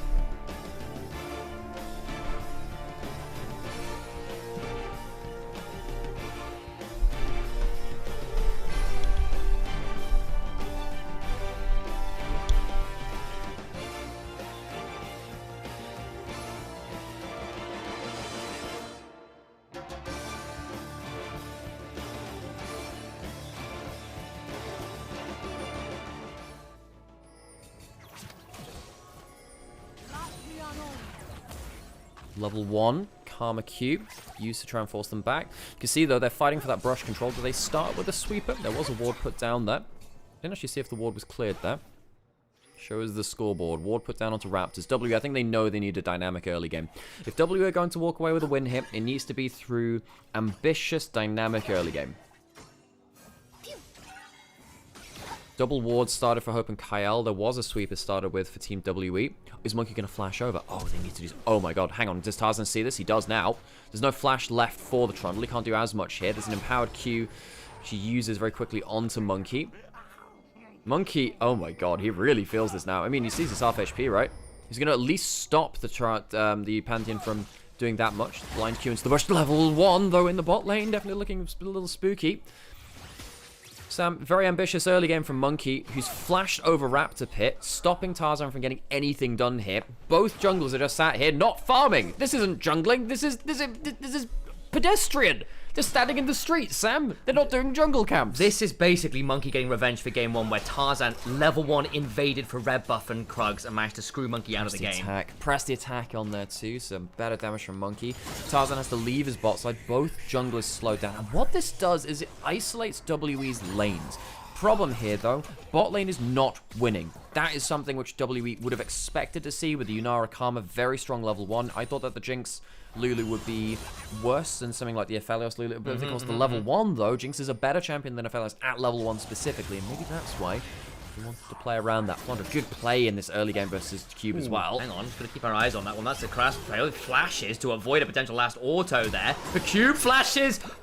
So Flounder flashes over Cube Snip and gets the solo. Flounder takes one of the sides away from him. He's a triangle now. I mean, there'll be a square, but yeah, okay. Anyway. Pyramid. Yeah, you... Not an icosahedron, I can't... You tetrahedron. Get your sides removed, Gwen. So Flounder, yeah, Cube, he kind of pre-flashes, trying to think that there was some damage coming out. And this is why folks are saying, look, Cube is probably not someone you want to see on those carries. You want to see him on tanks because he's just way less stable. And now the problem is, bot lane is not won in the way that you thought they should do. Top lane's not won in the way that it should have done, even in the early levels as well. Sion gets that kill, and it feels like the hard work of Monkey isolating the lanes to hopefully win on their own is now for naught. Hope's done a very good job here of spacing well with the rockets to prevent about having the easy trades with the cultivation of spirit. Tarzan actually did look with the blast going early to see whether we could get over to those raptors from Trundle, but Monkey was very swift to come across. Going to see the reset now from Tarzan. He's going to go back for that longsword. Did get that topside scuttle grab. Monkey's immediately going to head over and get that bot side scuttle, so she should be up a camp or so here by the time things are done. I imagine what will happen here is Tarzan will go grab his Krugs, then his red buff, and his raptors shouldn't be far off spawning again then. Yeah, Tarzan at least gets that longsword on the first bag. I mean, it feels so bad for Monkey because Monkey really tried to do something to help his lanes be on their own, because there is a concept about League of Legends where, particularly if you've drafted winning lanes, if you trust your lanes to win on their own, you can do them a good favor as a jungler to just mess with the other jungler. As long as both those junglers are kind of like both off the table, then your lanes get to be isolated. There's a world here where Hope might be forced to blow a summoner or two here. There's a heal and a few flashes about, which is angling for it. Couldn't quite find the Arc of Judgment to get the slow and that initial bit of poke that would be required to get through the barrier. Barrier is a hell of a drug, Sam, and I suppose they didn't have quite enough information to see where Tarzan was as well. They did well, so you kind of deny him in that first clear, right? They don't know exactly where he is. Eyes on him right now because Kyle was on the reset as well. It's good damage onto Hope. This is one of the reasons we're like, yo, is you really sure about the Jinx Lulu? At least with the Severum with the Aphelios, this is one of the ways you can kind of get through some of the harder poke lanes on the Aphelios, as long as you get to hit the minions, of course. It's not the most lifesteal, but it's enough sometimes. Hope still fine though, even with a bounce.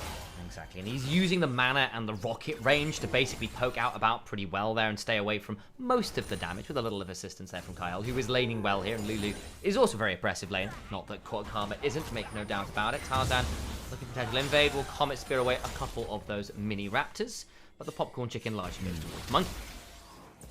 Well, both jugglers on the same amount of XP. It does mean... Oh, that's really close. He just kills him. Kyle had heal. I don't think he thought he was going to need it. Yeah, well, bloody obviously so.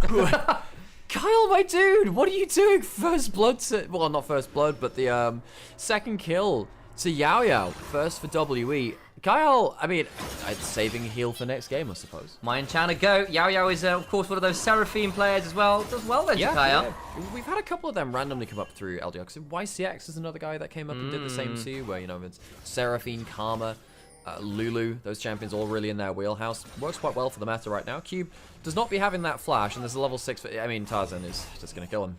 Yeah, that's a chunk to begin with. Oh, he's just skipped and slashed forward, and he still doesn't have flash. Cube is a dead man. I don't know what removing 2 sides from a cube does. Get you a line. Well, that's 2 dimensions. He's a one-dimensional object, which is in this case jumping forwards and dying. That is the 1 dimension, and the dimension is... It's not good, Sam. Dimension of sight. Dimension of sound. Dimension of mind. This is, you recognize it, as a maintenance service elevator. Leading directly to the top lane. Dun, dun, dun. Well, I know it's bad form to explain the reference when it's clearly an in-joke, but for those of you who've never been on the Tower of Terror at various theme parks, it's the Twilight Zone. It's wonderful. Go watch the Twilight Zone. Classic show. Nice idea there from Hope to try and rocket the dragon. It does hit Monkey, but not the dragon. So I didn't know I was getting casting by the novel Flatland. Flatland is wonderful. Yeah.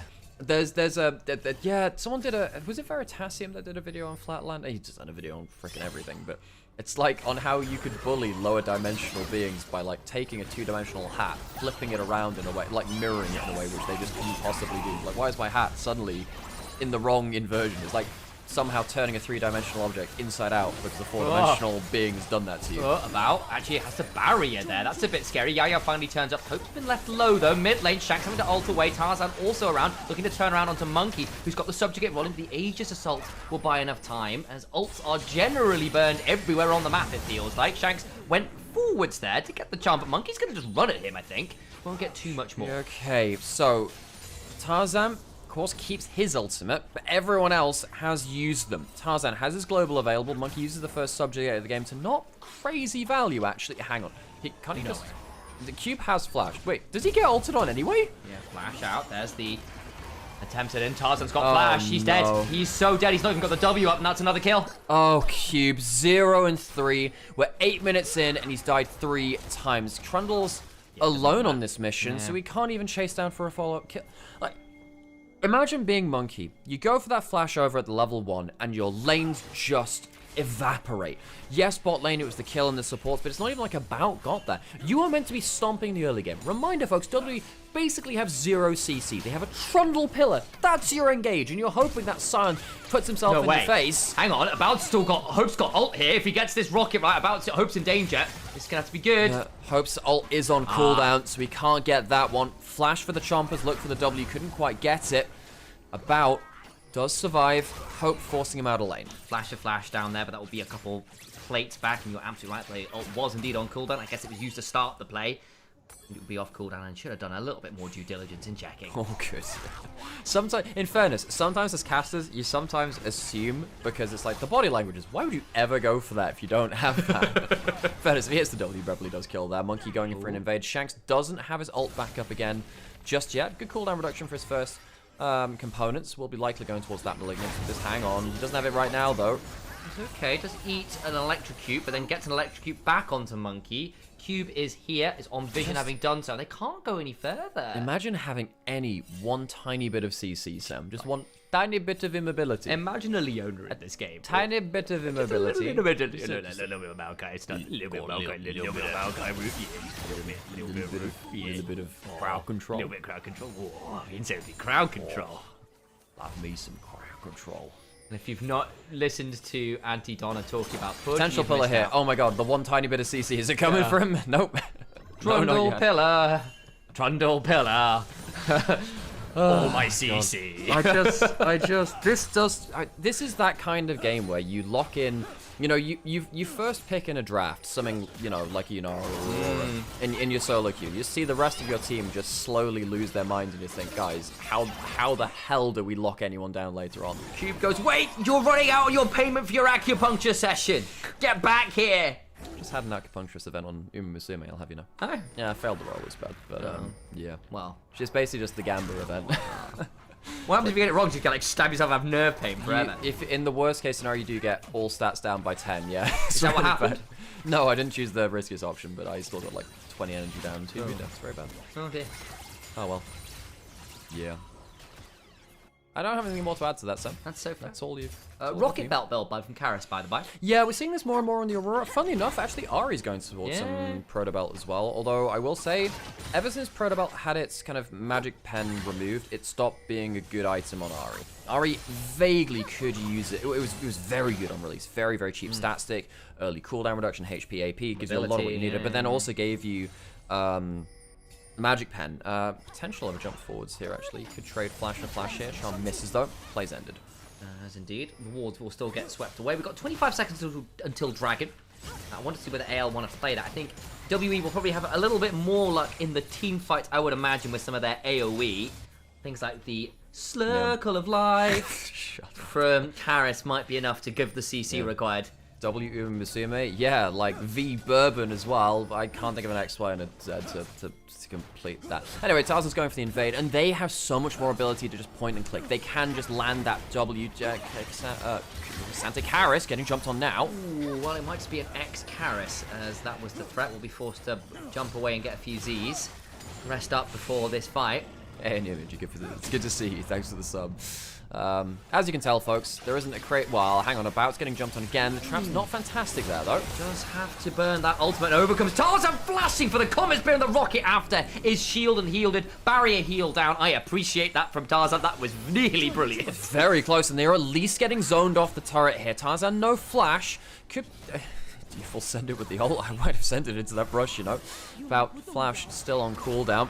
You can see again that Anyone's Legend feel so bold, and the reason they can do this is that they're not afraid of slapback. They just know that they can go for these plays. They can play aggressively because what's WE going to do to them? Throw a slow at them? That's the best they've got. Shanks is roaming. Doesn't have a lot of mana, but there's a honey fruit in the river, and I think that might be donated over to the Ari, and in fact, yes, it is. There we go. Hope also a little low. Means that the rockets are going to be a little bit more limited. They've been used to good effect here to put About into a tricky position. I've seen a few times now where the rocket spacing's forced to step forwards, and hang on, Kyle on the wrong side of the pillar here. We're going to have to start talking. The Chompers come out. The flash is required. Kyle now down. Oh! Kyle gets another kill, but in comes Tarzan looking to stun up Monkey. About will look to cultivate his spirit. Hasn't transcended himself as yet. Subjugate was used. That's why Tarzan felt so low. Let's be careful there, Tarzan. Hang on, they're teleported in. That's going to be the Scion now. Here comes the train. Can look behind something. They don't have Trundle. He's the tankiest person on the rift. He can got a pillar. That might be required. If they don't have the pillar, they can't interrupt the Psyonot. Flash for the Roar of the Slayer. The double knocker. Over comes Shanks, gets the kill onto Yao Yao, forced an additional flash. Gwen's going to be left alone topside, though. Worth noting. Over comes Tarzan. That'll jump on a Monkey. Out comes the Slurkle, but Karis can't provide death. The Bunny Rabbit running out of damage. No! Missed the Q. The twofold Hex would require a third. About left alone on the bot side as Flandre just walks at him. And the... Furnace. That's the one we'll find the kill in the end. Took me a second to remember what the name of that ability was. I just love how the Subjugate gets used bot lane, and it's like, mission parameters changed. Leave none alive. Flandre unlocks and just thinks, no one's gonna kill me anymore. The Trundle ult's been used. I can play as Scion. He comes down towards the bot lane, and Flandre makes his presence known. Shanks gets the flash out of Cube using the ultimate. He could, I mean, W, I suppose, is already down, but Cube is out of range. Anyone's Legend are kind of playing this fast and loose, but they're afforded the ability to do so because once... Guys, how many times do you want us to say it? WWE can't lock them into any place they don't want to be.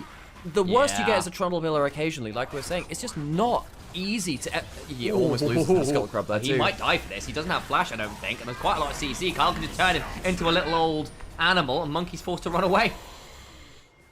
Good ult there, Flandre. Good ult there. Into the wall. Well, it was just the wrong angle. He just shorted it. You know, that was a play of all time.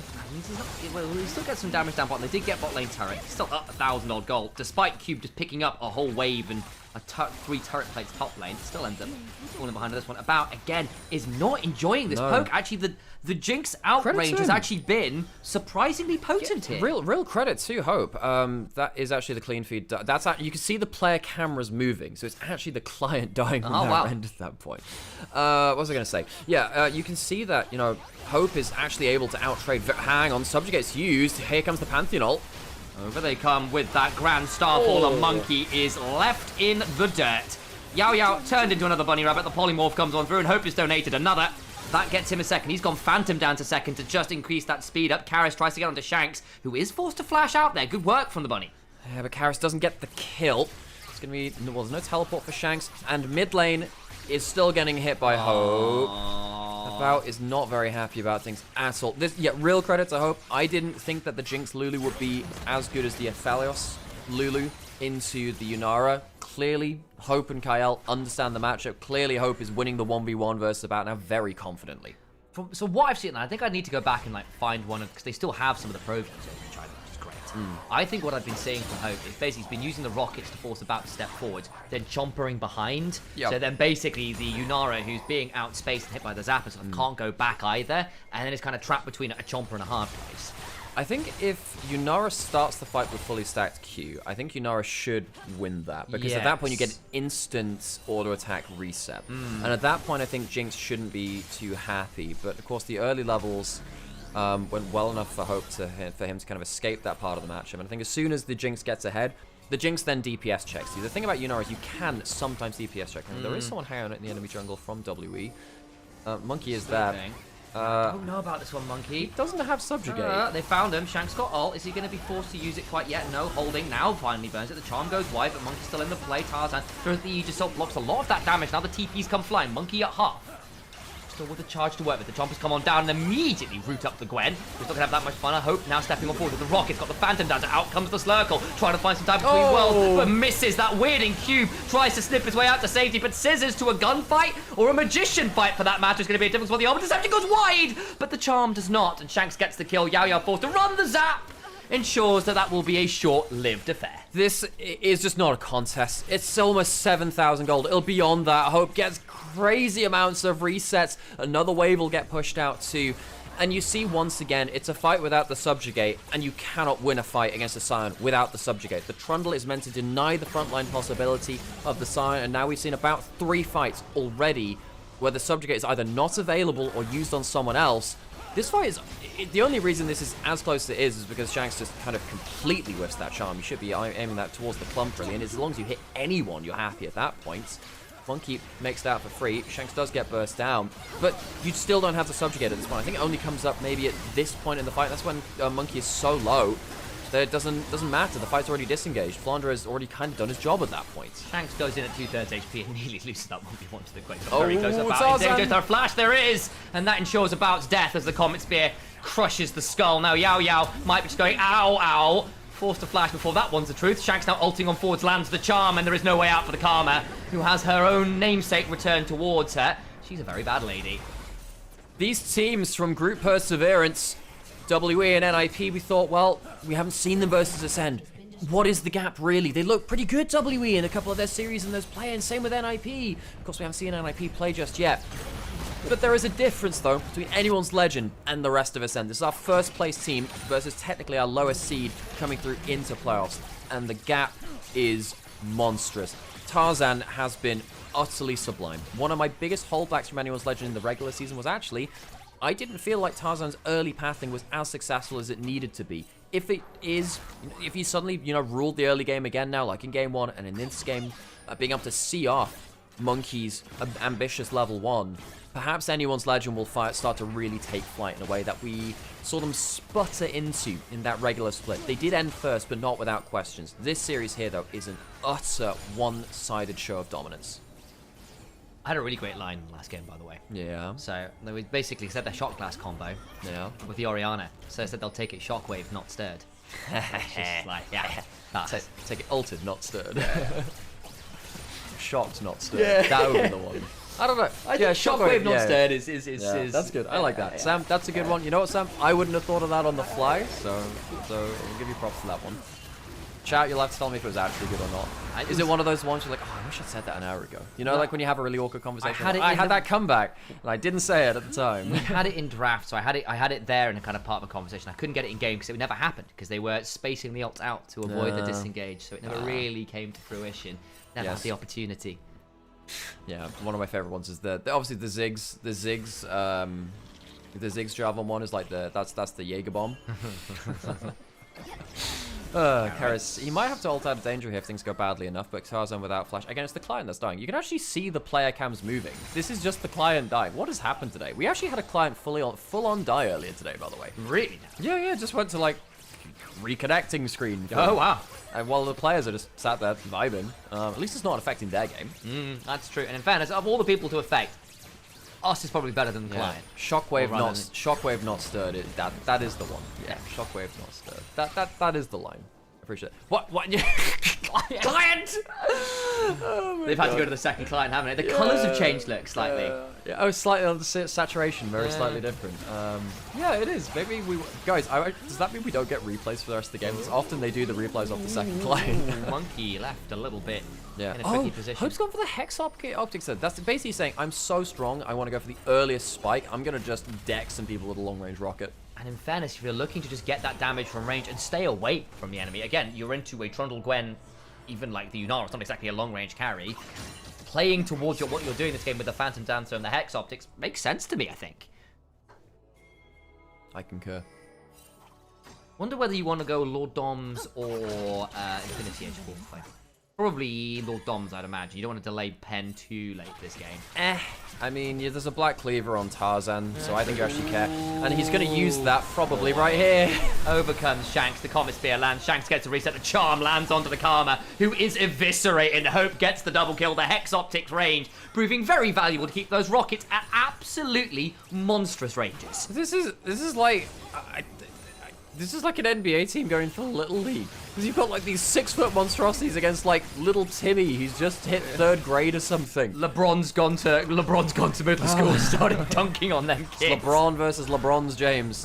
Flandra, I mean, he doesn't care. He doesn't care. They can ult him. They don't actually have the damage even to kill him, even if they subjugate him. This will be a free Baron early into the game. We might be seeing one of the fastest best of 5s in LPL history, Sam. The first game was not rapid.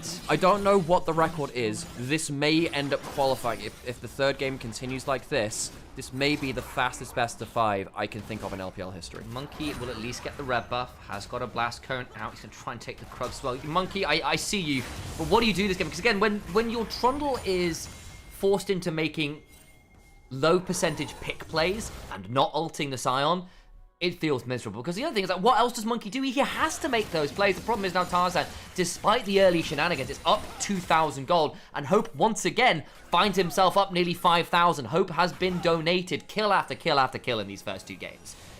Just saw a thing on Twitter about it. Apparently Dornby actually wants to play Dota competitive, like professionally next year. He wants to qualify for TI. Oh, wow. So he's been spamming Dota. How's he been doing? Well, he played like 2,000 games of it or something. Someone was saying anyway.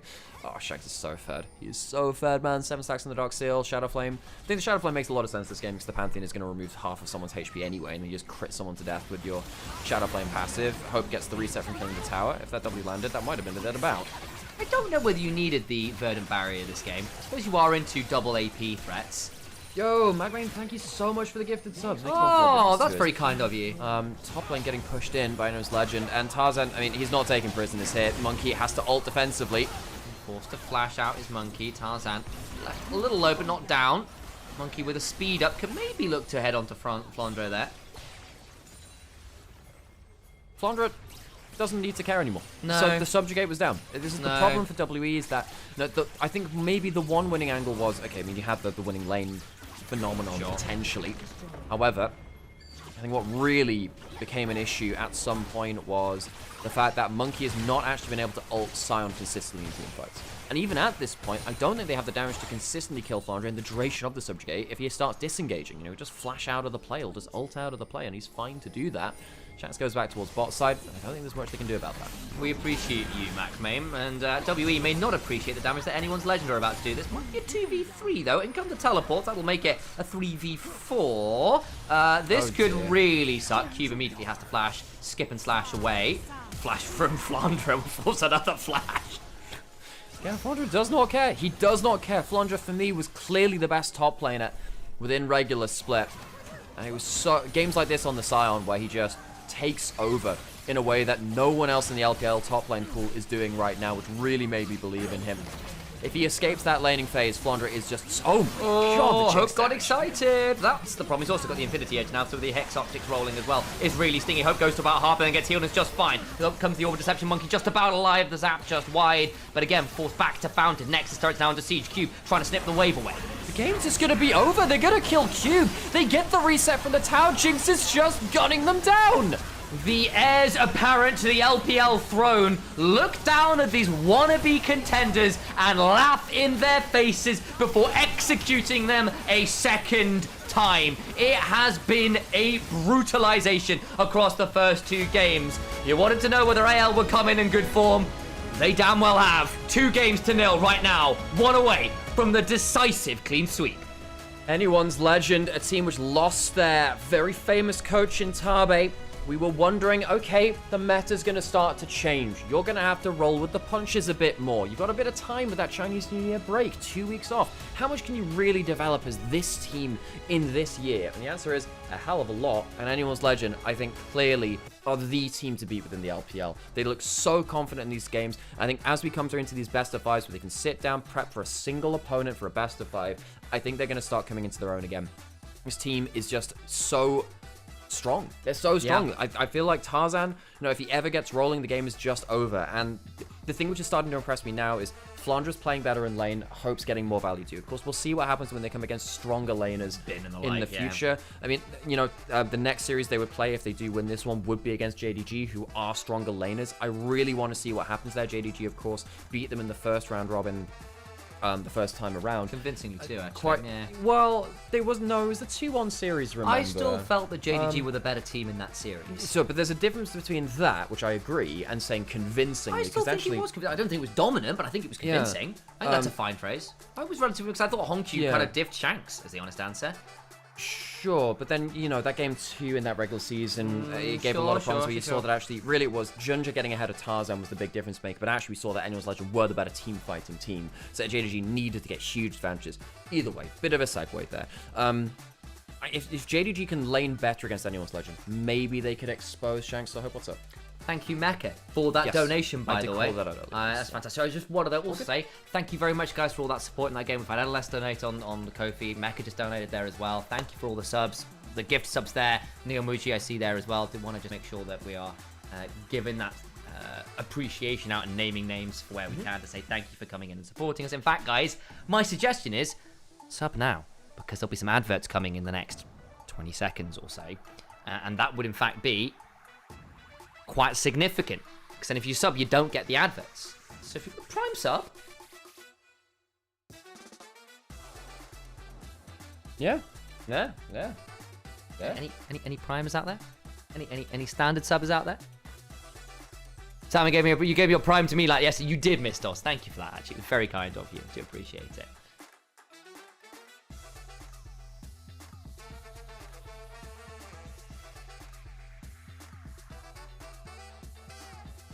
We've got a Ko-fi link, MacMain, which is probably the better way of doing that. But yes, thank you for that. It's very kind of you. We've decided to go Ko-fi rather than PayPal as the easy way there. Yeah.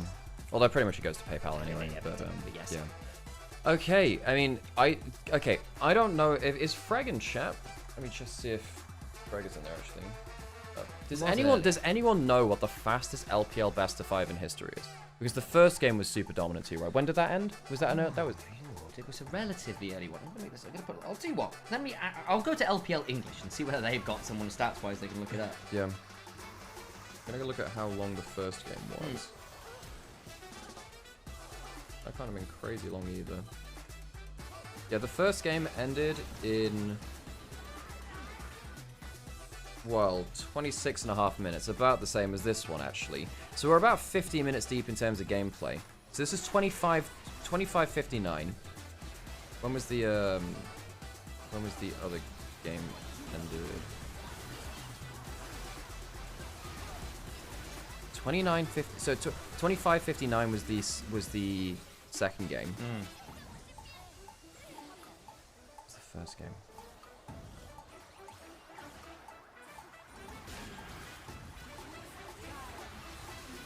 26:32. So 26:32, 25:59. This is just, you just don't see this in major regions like this. Well, I say that. I mean, Cloud9's kind of doing this to other teams in fairness. But this is just, given how messy Group Ascend was. I mean, playoffs has a way of changing things. A big break allows teams to settle in. But this is still, this is crazy levels of dominance. I'm not going to say unprecedented, because BLG was doing this back in like 24, right? But this is just crazy dominant from them.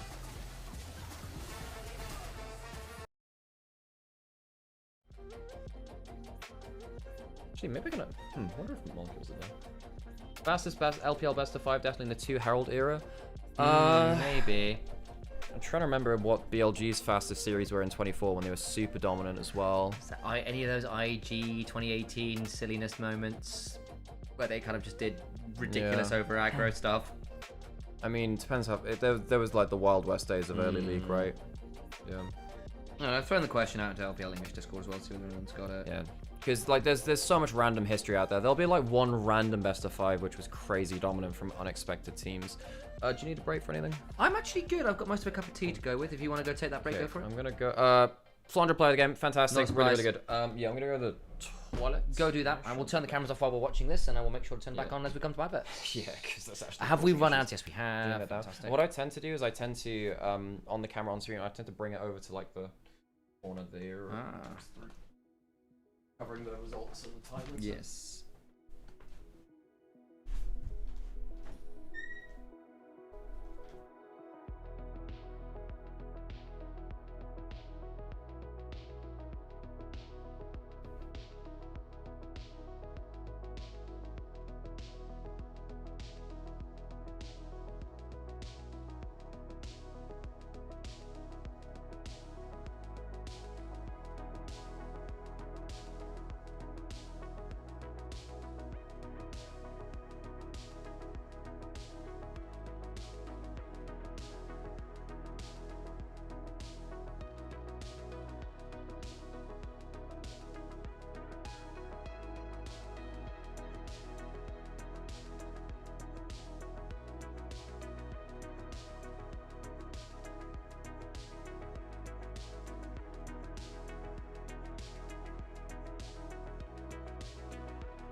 Oh, back to ads. Let's do it this way. Hello, hello. Beautiful.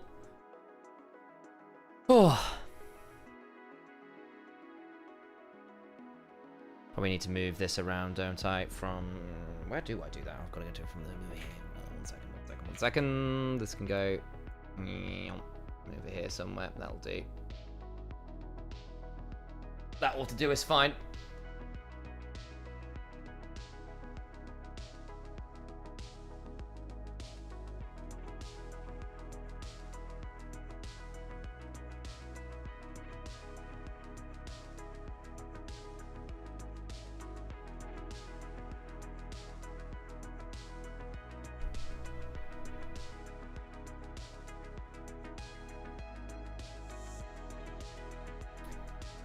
Yeah, I see what you're thinking, Zukramj, but it's less reliable for us. Plus, it's just something that most people don't tend to use. So I appreciate the thought process. You might be true, but again, we tend to just stay away from that stuff. Plus, it gets into some weird stuff, outside of whatever personal thoughts you have on it, in terms of what we're allowed to have on stream. Because there's a lot of regulations from Riot and crew about what is allowed in terms of that kind of stuff. Yeah, so you may well be right, is the honest answer, but it's kind of we're limited in terms of what's allowed on that front. It's the same sort of deal with alcohol sponsors, gambling sponsors, that kind of thing. Rip Adakan, shortest objective ever existed. It was a cool idea, and I appreciate them keeping it fresh, but it just ended up being a complete mess. LPLs, and I was disappointed I had nothing to watch during the week. Yeah, I know. You got all this nice time off with no LPL to watch. It's very disappointing. Often the way of these things. We still good on YouTube. Yep, fine. Fine.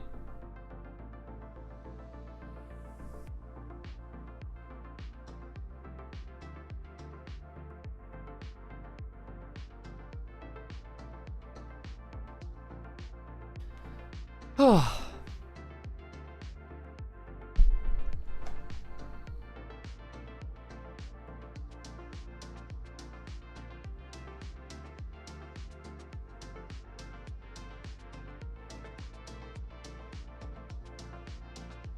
Yeah, exactly. That's kind of my worry as well, Mecca. I'm not gonna lie.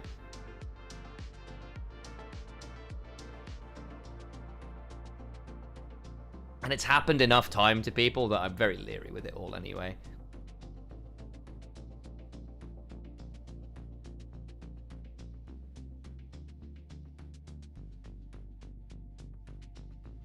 Anyway.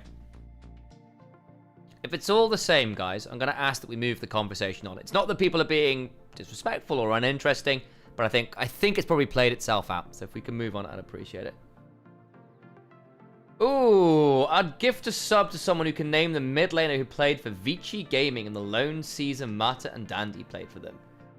Ooh. Bloody hell. I should know that. I remember those games. Because that was basically them against Pawn and Death from EDG. It was that era, wasn't it? It wasn't Rookie at that point, was it? Rookie didn't go to Vici, no. Not going to be Scout, he came over later. He was terrible. Played Xerath. No. Mole? Don't think so. Yeah, no, to be honest, yeah, I know they did. And they had it was a whole mess because before that they had the bloody FTX stuff that went absolutely tits up.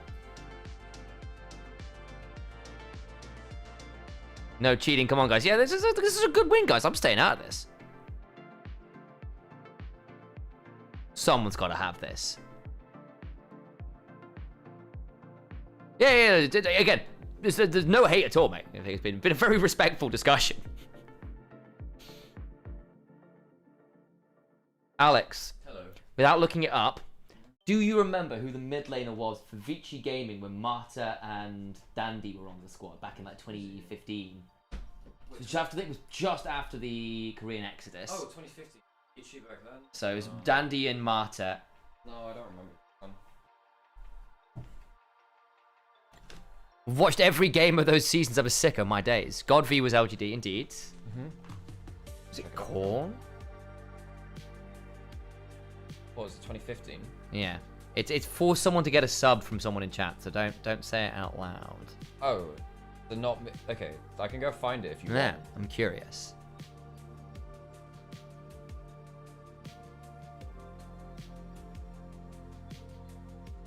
Ah, okay. Wow, okay, I did not remember their name, yeah. I've forgotten they were even a player. I didn't even know they were a player. So it's not an obvious one, guys. Has to be Chinese, because of course the two Korean imports were Mata and Dandy. Yep. Yeah, so I have to say, I actually didn't know the player. It was a long I time didn't ago. either, It's yeah. not a player which I remember. But yeah, did you get the answer about the shortest best of 5? Not yet. Let me double check.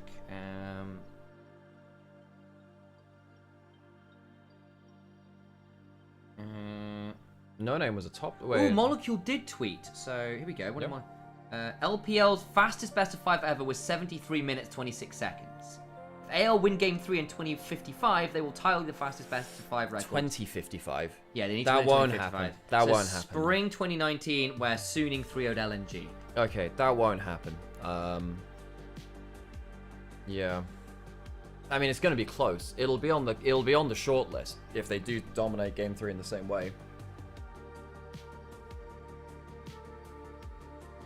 Yeah. No, I couldn't remember that one player, by the way. So, yeah. No, I remember bits and pieces of Season 5, but I didn't watch every game back then. I know, in fairness, 2015 I watched a lot of stuff, but I was watching a lot of CS and Hearthstone at the same time back then. Yeah. I will get hydrated, thank you, Angie. And by the way, I did actually bring a water bottle this time, so...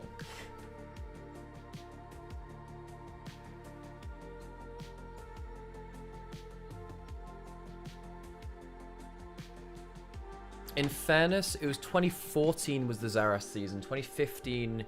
Oh no, 2015 spring Xerath survived through to that point, but then it really fell off by summer. You don't really see any Xerath by summer, but in spring you saw a lot of it still.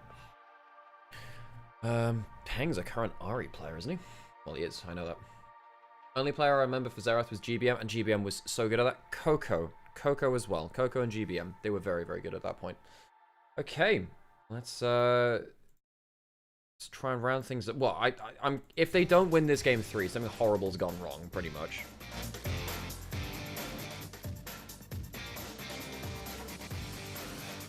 Should be back into draft soon. One would assume. Too much headroom. I don't mind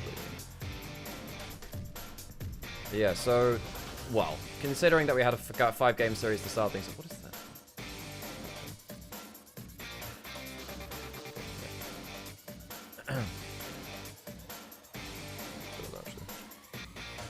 There's a lot of random window captures I can just get rid of, which probably helps OBS thinking about it. Probably wise. Yeah. But I need to not get rid of words on the stream just in case I occasionally bring that up. How wake you all? Not very. Peng played summer 2015. Oh, right. Huh. I wonder how many people have gone by the name Peng. Is it the Peng we know? No. But I don't like Sam, he was like a 14-year-old challenger in like 2018, 2019. So it's absolutely not. Gifted me a Hatsune Miku mirror. Yeah. Alright guys, it was Hetong, time's up, I'll do another quiz. That's very cool. I appreciate that delight. That's a very cool little thing to do. Appreciate you. In 2015 I had a life, don't lie. None of us had that. What was I doing in 2015? University, I think. Yeah, same. Yep. I mean, thanks for the follow, appreciate you. Hetong was the person on that Vici mid lane. I've really enjoyed the pick and ban soundtrack, by the way. We've had some really cool tracks. Nice. Some of the game 1 ones, it sounded like Mass Effect to me. Sounds fantastic. This one does too. There you go. Have a listen. This is one like Mass Effect 2. The other one actually sounds like actually like you know, the ending song to Mass Effect 1. Okay, into the draft. Mundo banned away from Monkey again. In terms of our big champions available, a lot of the diving junglers, so Vine, Noxten, I think are pretty powerful here. We still have Yunara, Corki, Kai'Sa, and of course we have Nico as well. That would be one. Oh, well, that's banned away, so we don't have that. No, we don't. Again, game 1 burned a lot of those major bans, like the Orion, the Rumble, and all that kind of crews. They are off the table, so it allows you to go towards one of these, or some of these more off-meta stuff, though. Varus and Nico are hardly off-meta. Off-meta is probably the wrong phrase. You know Chance of Ambassador Galio combos in this game. The Ashe means there's a potential Ashe Seraphine. You can also Ashe Renata, flex around to that if WE wants to play for heavy dive. WE, you see that Ashe, you want to contest it in lane, you want to dive on top of it as an immobile carry if it's all possible. Indeed they do, and again, there was a potential of that early on in the series, and the Ashe was banned away by anyone's Legends Tonight from about Yao, who were some of the earlier Seraphine adopters to go with that Ashe. Are we going for Jace Ezreal? Might well be. If you do that, expect to see like a dive coming through from Endless Legend. I think like that point you look at Neferi and Bessa, champions which Tarzan can play in the jungle. Technically can play them top lane as well. You could go towards... You probably need the Seraphine now to complete the duo. You're not going to be competing against the Ezreal Karma because the Karma's gone as well. So that's going to cause some issues for a bout. And Yao, appreciate the prime, by the way. Banana. Oblong. That's very, very unique shape. But you were expecting that Seraphine to come through. I like the Vi here as well. Dives onto both of these longer range champions. You can follow up onto them with the Ash Arrow because at that point they're CC for long enough and they're dead. I think you lock Seraphine here as well, and Vi's a great Seraphine on the extender. You fire the Encore as Vi's going in. The Encore gets sent That's a mile. very good point. I also think Seraphine's really good into poke because you hit this point once you've got Echoes of Hellier, Diadem of Songs. Any bit of poke lands into shields and you heal up whatever damage you do. You're going to need a Serpent's Fang very aggressively from WE, I imagine. Sylas isn't bad here. There are some really good ults to steal. Encore, obviously fantastic. Cease and Desist is not bad. Ash Arrow will do just fine. But none of them are going to give you tank. Yeah. But blind picking is a problem too. I mean, it's not like you can get through every laning phase easily with this. You know, Shanks at this point could go... I mean, Talia is fine in the matchup. Although, I mean, Sylas is fine with that. You could even, like, Shanks LeBlanc really go for lane dominance. Syndra is not bad there, although Syndra's bad against the other poke. But you could... There are a whole host of champions which dominate lane versus the Sylas. I wonder as well whether Monkey might flex it jungle. If you've got that option, if you're looking at these lane matches and going, yeah, that's not going to be playable. My cat is enjoying your stream from my lap, so keep it...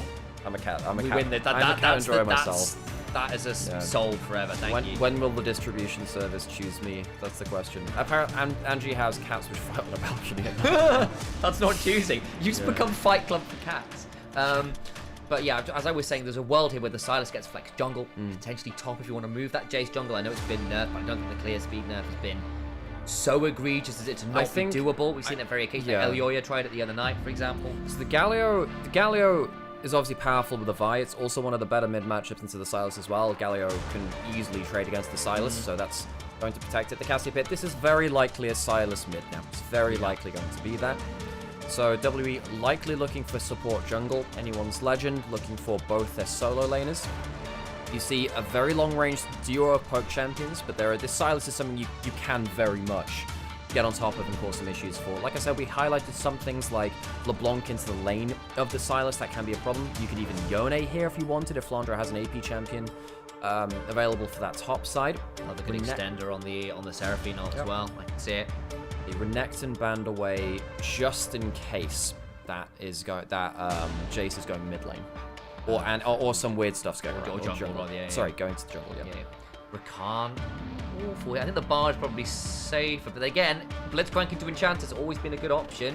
At least the Alistair can ignore some of the CC by pressing R. But the laning phase is absolutely dreadful. The Blitzcrank gives you a chance of winning lane. You need to hit good hooks, but it does give you a chance. If you miss them, game's gone, Sam. Game's gone. So, top lane, I think Rek'Sai's completely fine here. If you block the Jace into it, I mean, just trust Flandre to somehow get out of lane, even with a 2,000, even with a 2,000 gold deficit, and impact the game. He's very good at just saying, I don't care about the lane matchup, we'll just impact this anyway. Gives you good extra follow-up again for that Rek'Sai. Talia, pretty generically good champion here as well, can follow up on that Vi and combo people back. Basically now double global between Talia and Ash Arrow, so your ability to just launch yourself at a target, very, very scary. And again, yes, you've got the double poke core with a Blitzcrank, so if you ever get vision control, having to dodge all this poke from out of the black and then a Blitzcrank hook as well, you see what WE's supposed to do to get there. I just worry about their ability to get to that point. The Ambessa we discussed as a potential additional follow-up would potentially be a little scarier than the Rek'Sai in terms of a threat. What that means now is that even if the Jace goes jungle, the Renekton is out of that lane to make Ambessa's life hell. You could still go for something like the Cassandre for Cube, give yourself a bit of a tank front line to play around that. We have seen bits and pieces of the Olaf being picked out, but Monkey plays it in jungle, importantly, rather than it just being a top lane pick, as we saw the other day from, we saw that from Shiwu in the LCK. Yeah. Well, hovers there that were quite good fun, but it will not be an Olaf or an Allow. It'll be the Zahen, which could actually be a jungler at the minute with the way the meta's gone. We've not seen it so much in the LPL, but it's where it is currently. It might well be Cube piloting that Jason. Again, Cube on a carry. Didn't have a great go of it on the Gwen. whether he can do better here on the J. Still a little second or two before this will be the locked-in roster. And as it stands, that seems to be the case. I think my favorite comment in chat is, oh my god, really is women versus men and also Blitzcrank. It's like the girlies go to war against the patriarchy and also Blitzcrank. Oh boy. Thank you again, by the way, Golomolu, for the sub. We're on a hype train. Anyone want to add into the hype train? We are 62% of the way through the hype train. And what a time to be hyped, guys, as we're going into Game 3, as anyone's legend have been serving up WE on a platter, dissected and obliterated by whereas their anyone's legend, their competition, it's just serving. Serving in general. Yes, queens. Like, literally. It's giving infinite damage. It's... Yeah. Stop trying to make fetch happen. Clock it. The Gen Z caster who failed to develop a personality.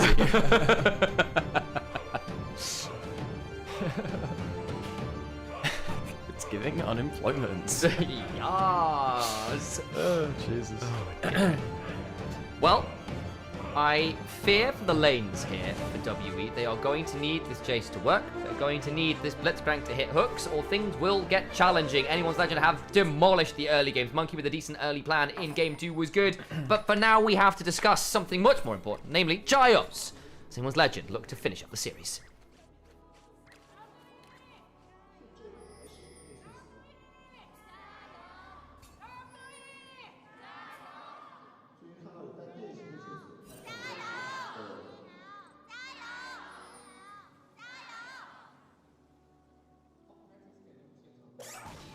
Ooh, goes wide for level 1. No flashes or anything blown. WE with the early statistical advantage, but only by 1%. Don't be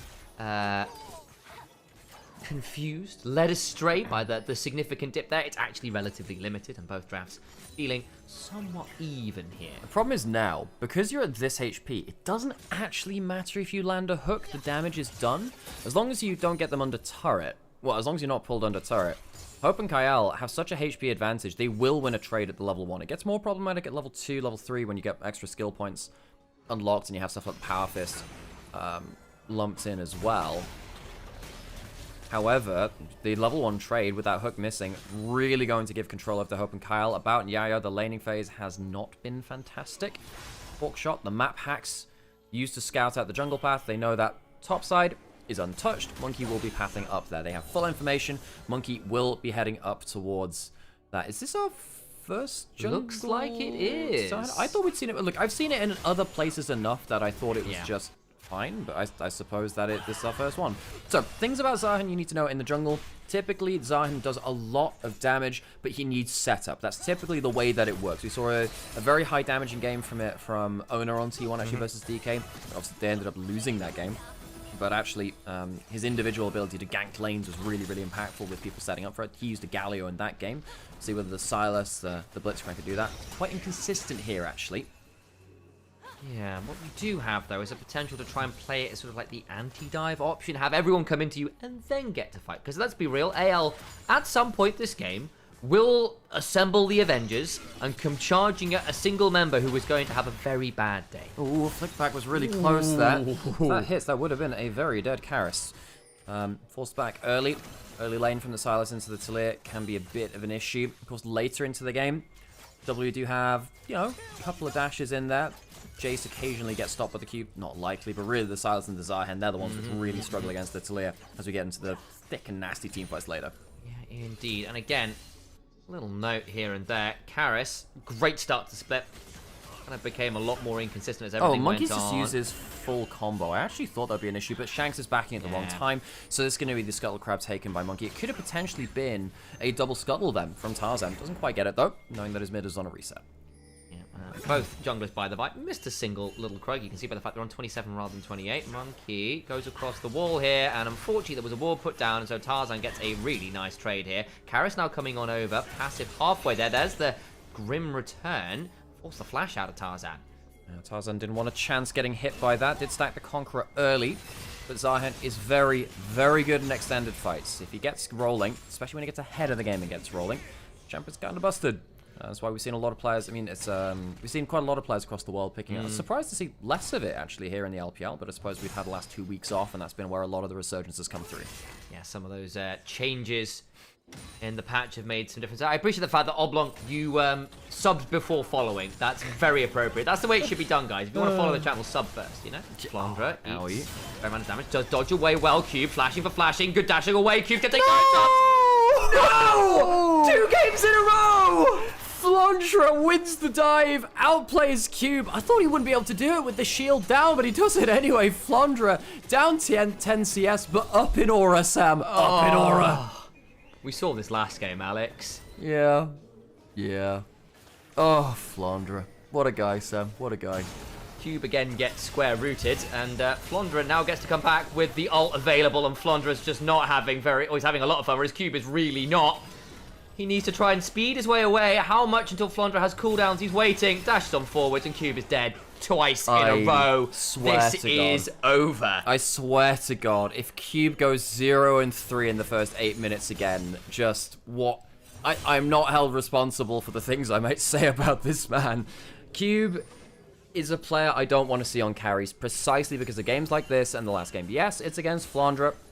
You see right there, Cube was the one who chose to go for that dive. That was under his control. Cube has slowly pressured out the lane. He tries to go for the mega outplay. Dies for the attempt, and now has given 2 kills over to Flandre. And what were we saying about Flandre? Flandre struggles in lane, on the whole. But then it's later on with the teamfight impact where the game becomes very, very hard to win against him because he's so good at impacting teamfights. Now he's won the lane, and he'll be able to dive forwards to the Ambassador later. Flandre is probably ready to just run over this game now, and would need to win in 20 minutes and 50 seconds for the fastest series ever in LPL history. Unlikely, but not That's a good start. Possible. Yeah, 20 minutes, 55 seconds is what is required. Unlikely at this point, but still, you are going to make it happen. Early leads in the top lane on the Ambassador with a comp that is all gas all the time once those level 6s come on through. And what do you know? Level 6 is starting to come on through. The route there onto Monkey. Yao Yao also slowed down by the volley.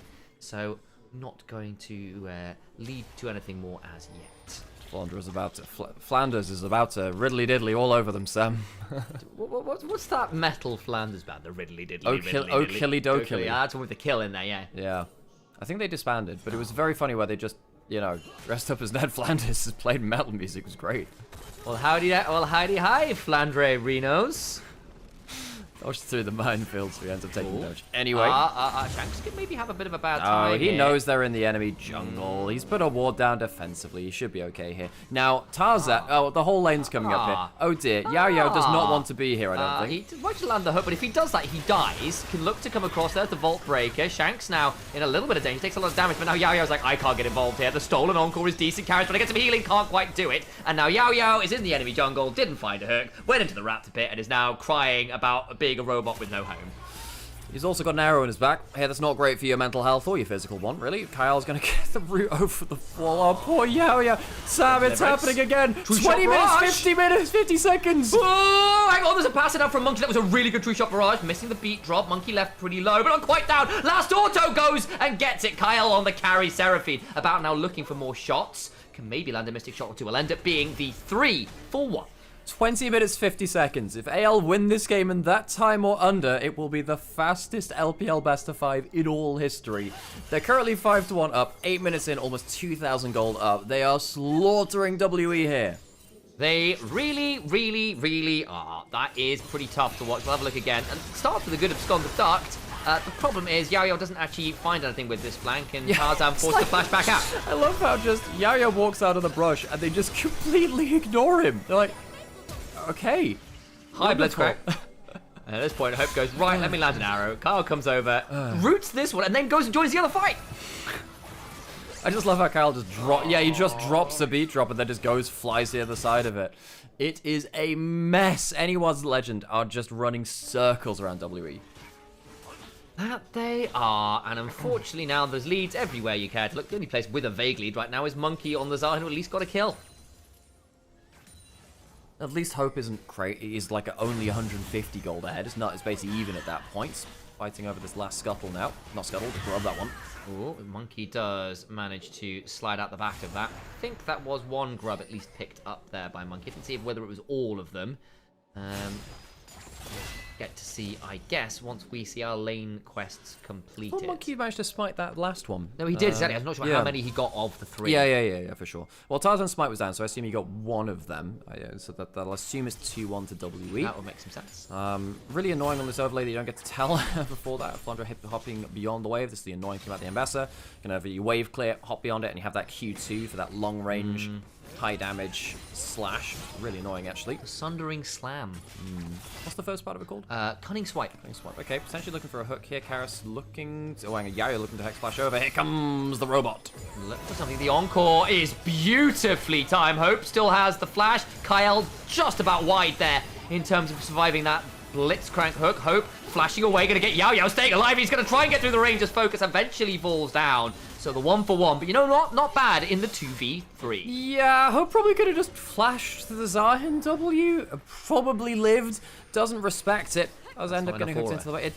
It's pretty bad aura loss dying, but also he does get the kill in the 2v2. Yeah. Fair play, fair play.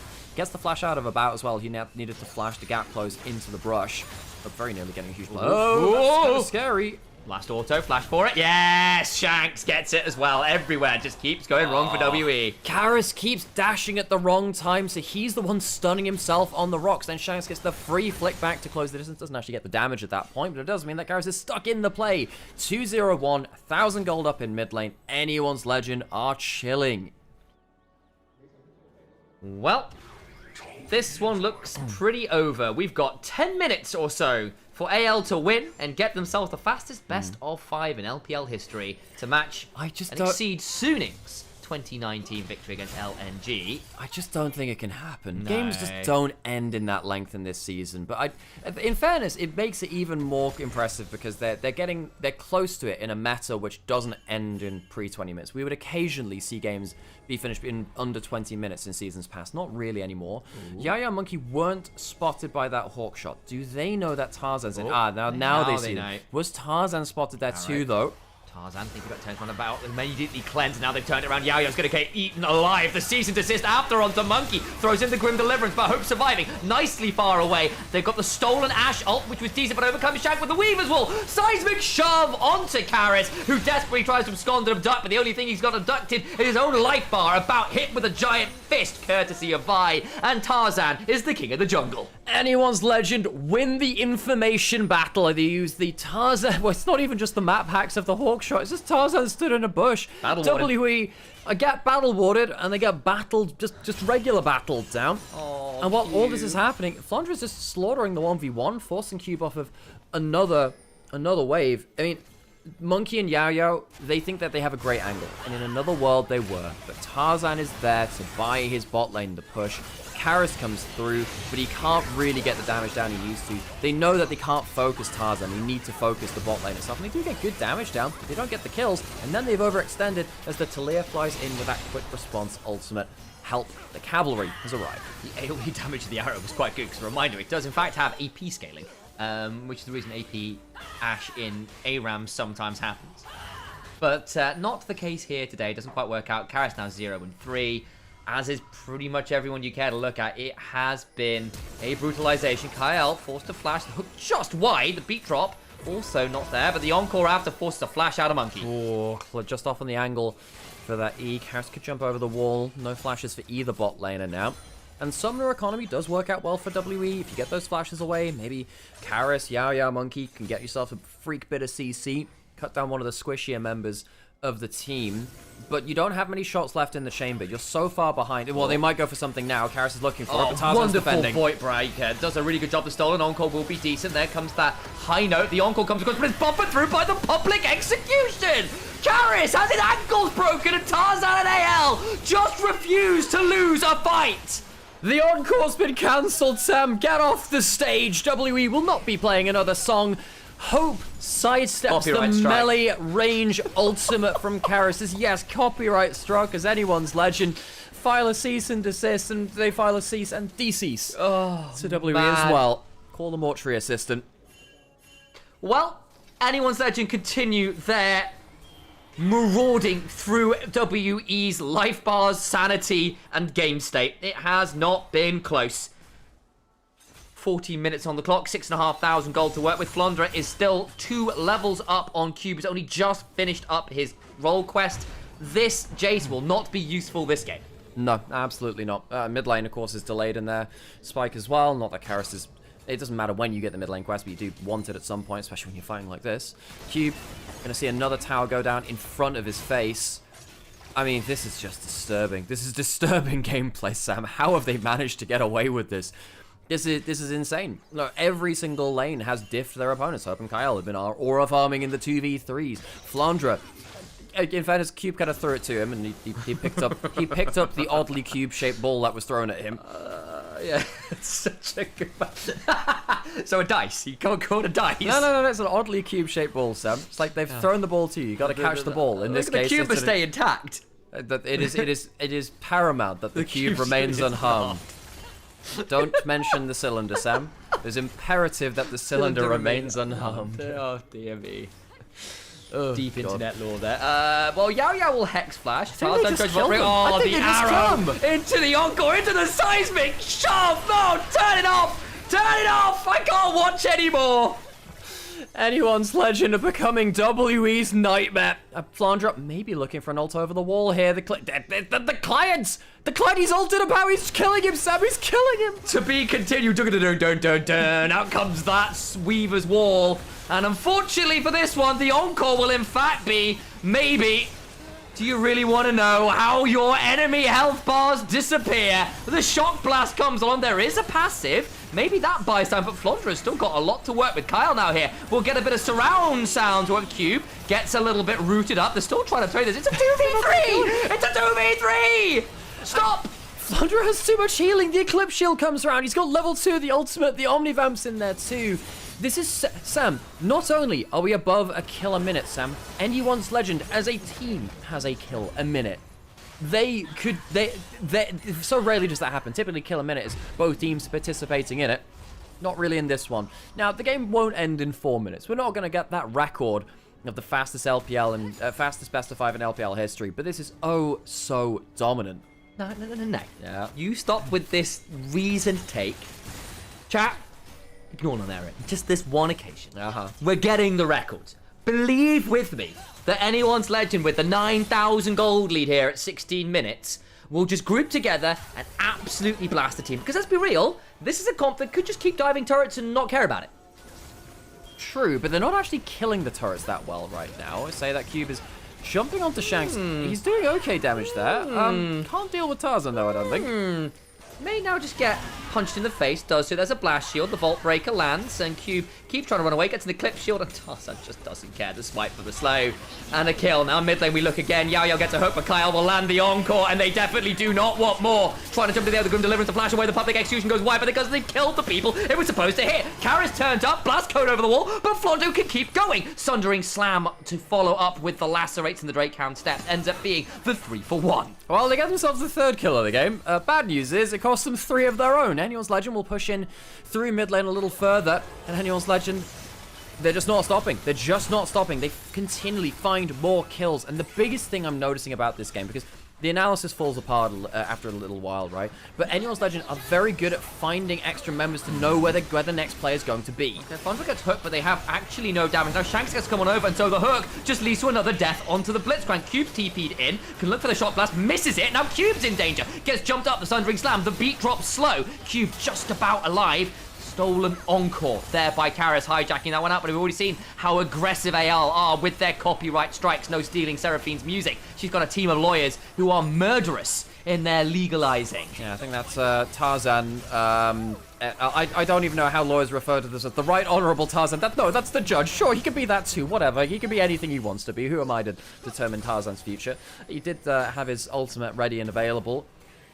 There isn't really much for Anyone's Legend to do on the map besides kill WE some more. They don't have end the objectives game to do. in under 20 minutes and 55 seconds. You've got... Well, they have the Herald going I into know. the bot lane. Here This we is going go. to be at least another charge in. They'll get that. They're going to break Come the on. inhibitor on this play. Arrow down, Q gets hit by the arrow to the seismic shove. They can keep going. This might be a shove onto the inhibitor at least. Eyes on the clock, eyes on anyone's legend. How far do they want to go? How aggressive? How much aura are they willing to farm? Oh, Jesus Christ. They have 2 minutes to end the game to make the fastest LPL. They're going. The fastest best of 5 in LPL history. If this continues the way that it does, WE will be losing in such a historic record. They do not want their name on that. Nexus turret's down. 2 minutes to go. They No actually are. way. I told you to No believe. way. Nexus turret down. Yayo Hex flashing. The root's coming forward. Don't get distracted by the kills. Think about the game. The public execution. The hijacked encore is dangerous. Kyle now in danger. They've gone too far. They can't do it. They can't do it this time. They push very deep. I think that'll be the end of the push scenario. They were very, very close to potentially ending that game. Going a little too deep though. And WE, they're left shattered, broken. It's soul point against them. It's 12k up. But anyone's legend don't finish the game in that historic record. Very, very close. If only they hadn't quite gotten caught there. The hijack of the encore is just about enough to deny the record. It won't be far off though, folks. It really won't. Magi's picked up the shanks. Why not? Probably should have done that earlier. Get you some more stacks than that one. I wonder whether Tarzan could have pulled results, Sam. I do wonder. Yeah, I do too. Maybe a little afraid of going under those Nexus turrets, but there was only one left. At that point, you think, well, perhaps they could. Only the one grub, of course, stopped Inno's Legend from having the uber super push. Hope going for the Hex Optics again, third. Really liking this item today. It is a very efficient item. I think more AD carries should be building it. Very, very cheap, especially when you're ahead in a game like this. It just means you get to keep pushing the pressure on. Did the PD last game on the Jinx as well, just looking to kite his way through fights. That extra move speed as people trying to get on top of you. Quite a Very, common very thing nice. on the Ashe. You get approach velocity, the slow double move speed from, what, 7% from Kraken Slayer instead of like 12% or something from Phantom Menace, maybe less actually. It's yeah, but you get yourself something like 15 to 20% movement speed, then the slow, then the extra escape, blah blah blah thing as well. Approach velocity. 5, 4, 3, 2, 1. There's a hook actually on the timer for the longest game. Won't quite find it, but that will still be the death of Yao Yao. Will not be the fastest best of 5 in LPL history, but they will still get the kill. Sam wasn't counting down the Blitzcrank hook. He was counting down the record for the game. Turns out that Yao Yao thought that was the time to go. And he dies horribly. This game is still probably ending very soon, folks. I don't think anyone's legend need. They don't. They don't need a Baron or anything. Oh, about had to flash, but he's got nothing to do. He can only arcade shift so many times. He needs to control alt delete. It's the wrong button press. Nexus turret number 2 under siege. The cease, the desist. Karis flashing away. Hook potentially from Yao Yao does get shanked. That's not bad. Grim deliverance. Monkey trying. Does his passive rolling. Doesn't get it in time. Hope continues to trade. He's got the Hex Optics active alongside that approach velocity, and it will not be the fastest best of 5 in LPL history, but it's only about a minute off as anyone's legends put WE in the history box in a negative way. It is a rout, and anyone's legend continue to be legendary. The current best team in the LPL. They are the team to beat. 3-0 from anyone's legend, and it was anything but close. You're absolutely right, Sam. Almost a minute exactly, a difference between the fastest best of 5 and this series today. It was 7 years ago when Suning beat LNG and that incredibly fast best of 5. Thank you so much for the gift subs there. Purple Walker makes an awful lot of difference to us as well. Don't pick up the trophy just yet, anyone's legend. Got a little bit more work to do on that front. They'll take a bow on stage. What a dominant performance. Anyone's legend. Incredibly well played for them. Incredibly well played. On the other side, though, WE, they didn't look like they deserved to be on that stage, Sam, today. They didn't look like it. They looked like they were all out of sorts. Their lanes weren't good enough. I think their drafts were very, very risky. Monkey had some good moments at points. I think that Trundle game, you look at that and think, well, okay, the level 1 might have been what the team needed, but the lanes were just not strong enough. And that's a side of things which anyone's legend typically aren't a strong laning team, particularly in bot lane and top lane, where I think a lot of the issues started to come in. And anyone's legend, they're starting to wake up again, Sam. I don't think they started this year at the fastest pace for themselves. The only team in the LPL to keep the roster together from 2025. Out of all 14 teams, they're the only one which kept their roster together despite losing their coach. Yeah, you put those fists up. Just nailed the enemy team with them. What a performance, then. That was such a joy to watch.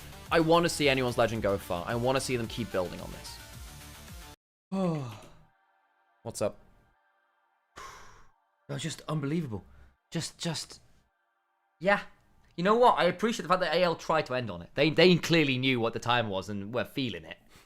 I think they maybe could have ended it then. I think the fight could have gone a little better. Maybe they could have done. But, that'll be top 5 fastest LPL.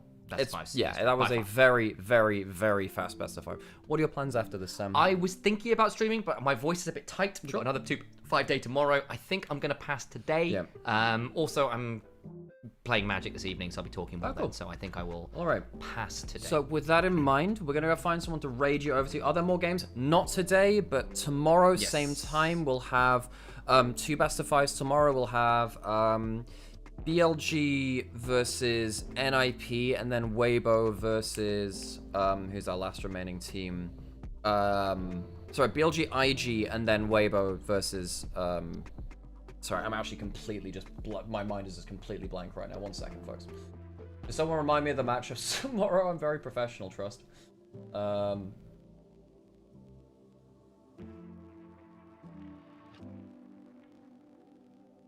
one. I'm frying here. It's Weibo IG, thank you. BLG NIP, and then Weibo IG. That's what we've got. Fun. Okay, thank you. Nailed it there. We're going to end the stream here. Thank you, everyone, for joining us, and we'll see you tomorrow, bright and early, for 2 best of 5s tomorrow.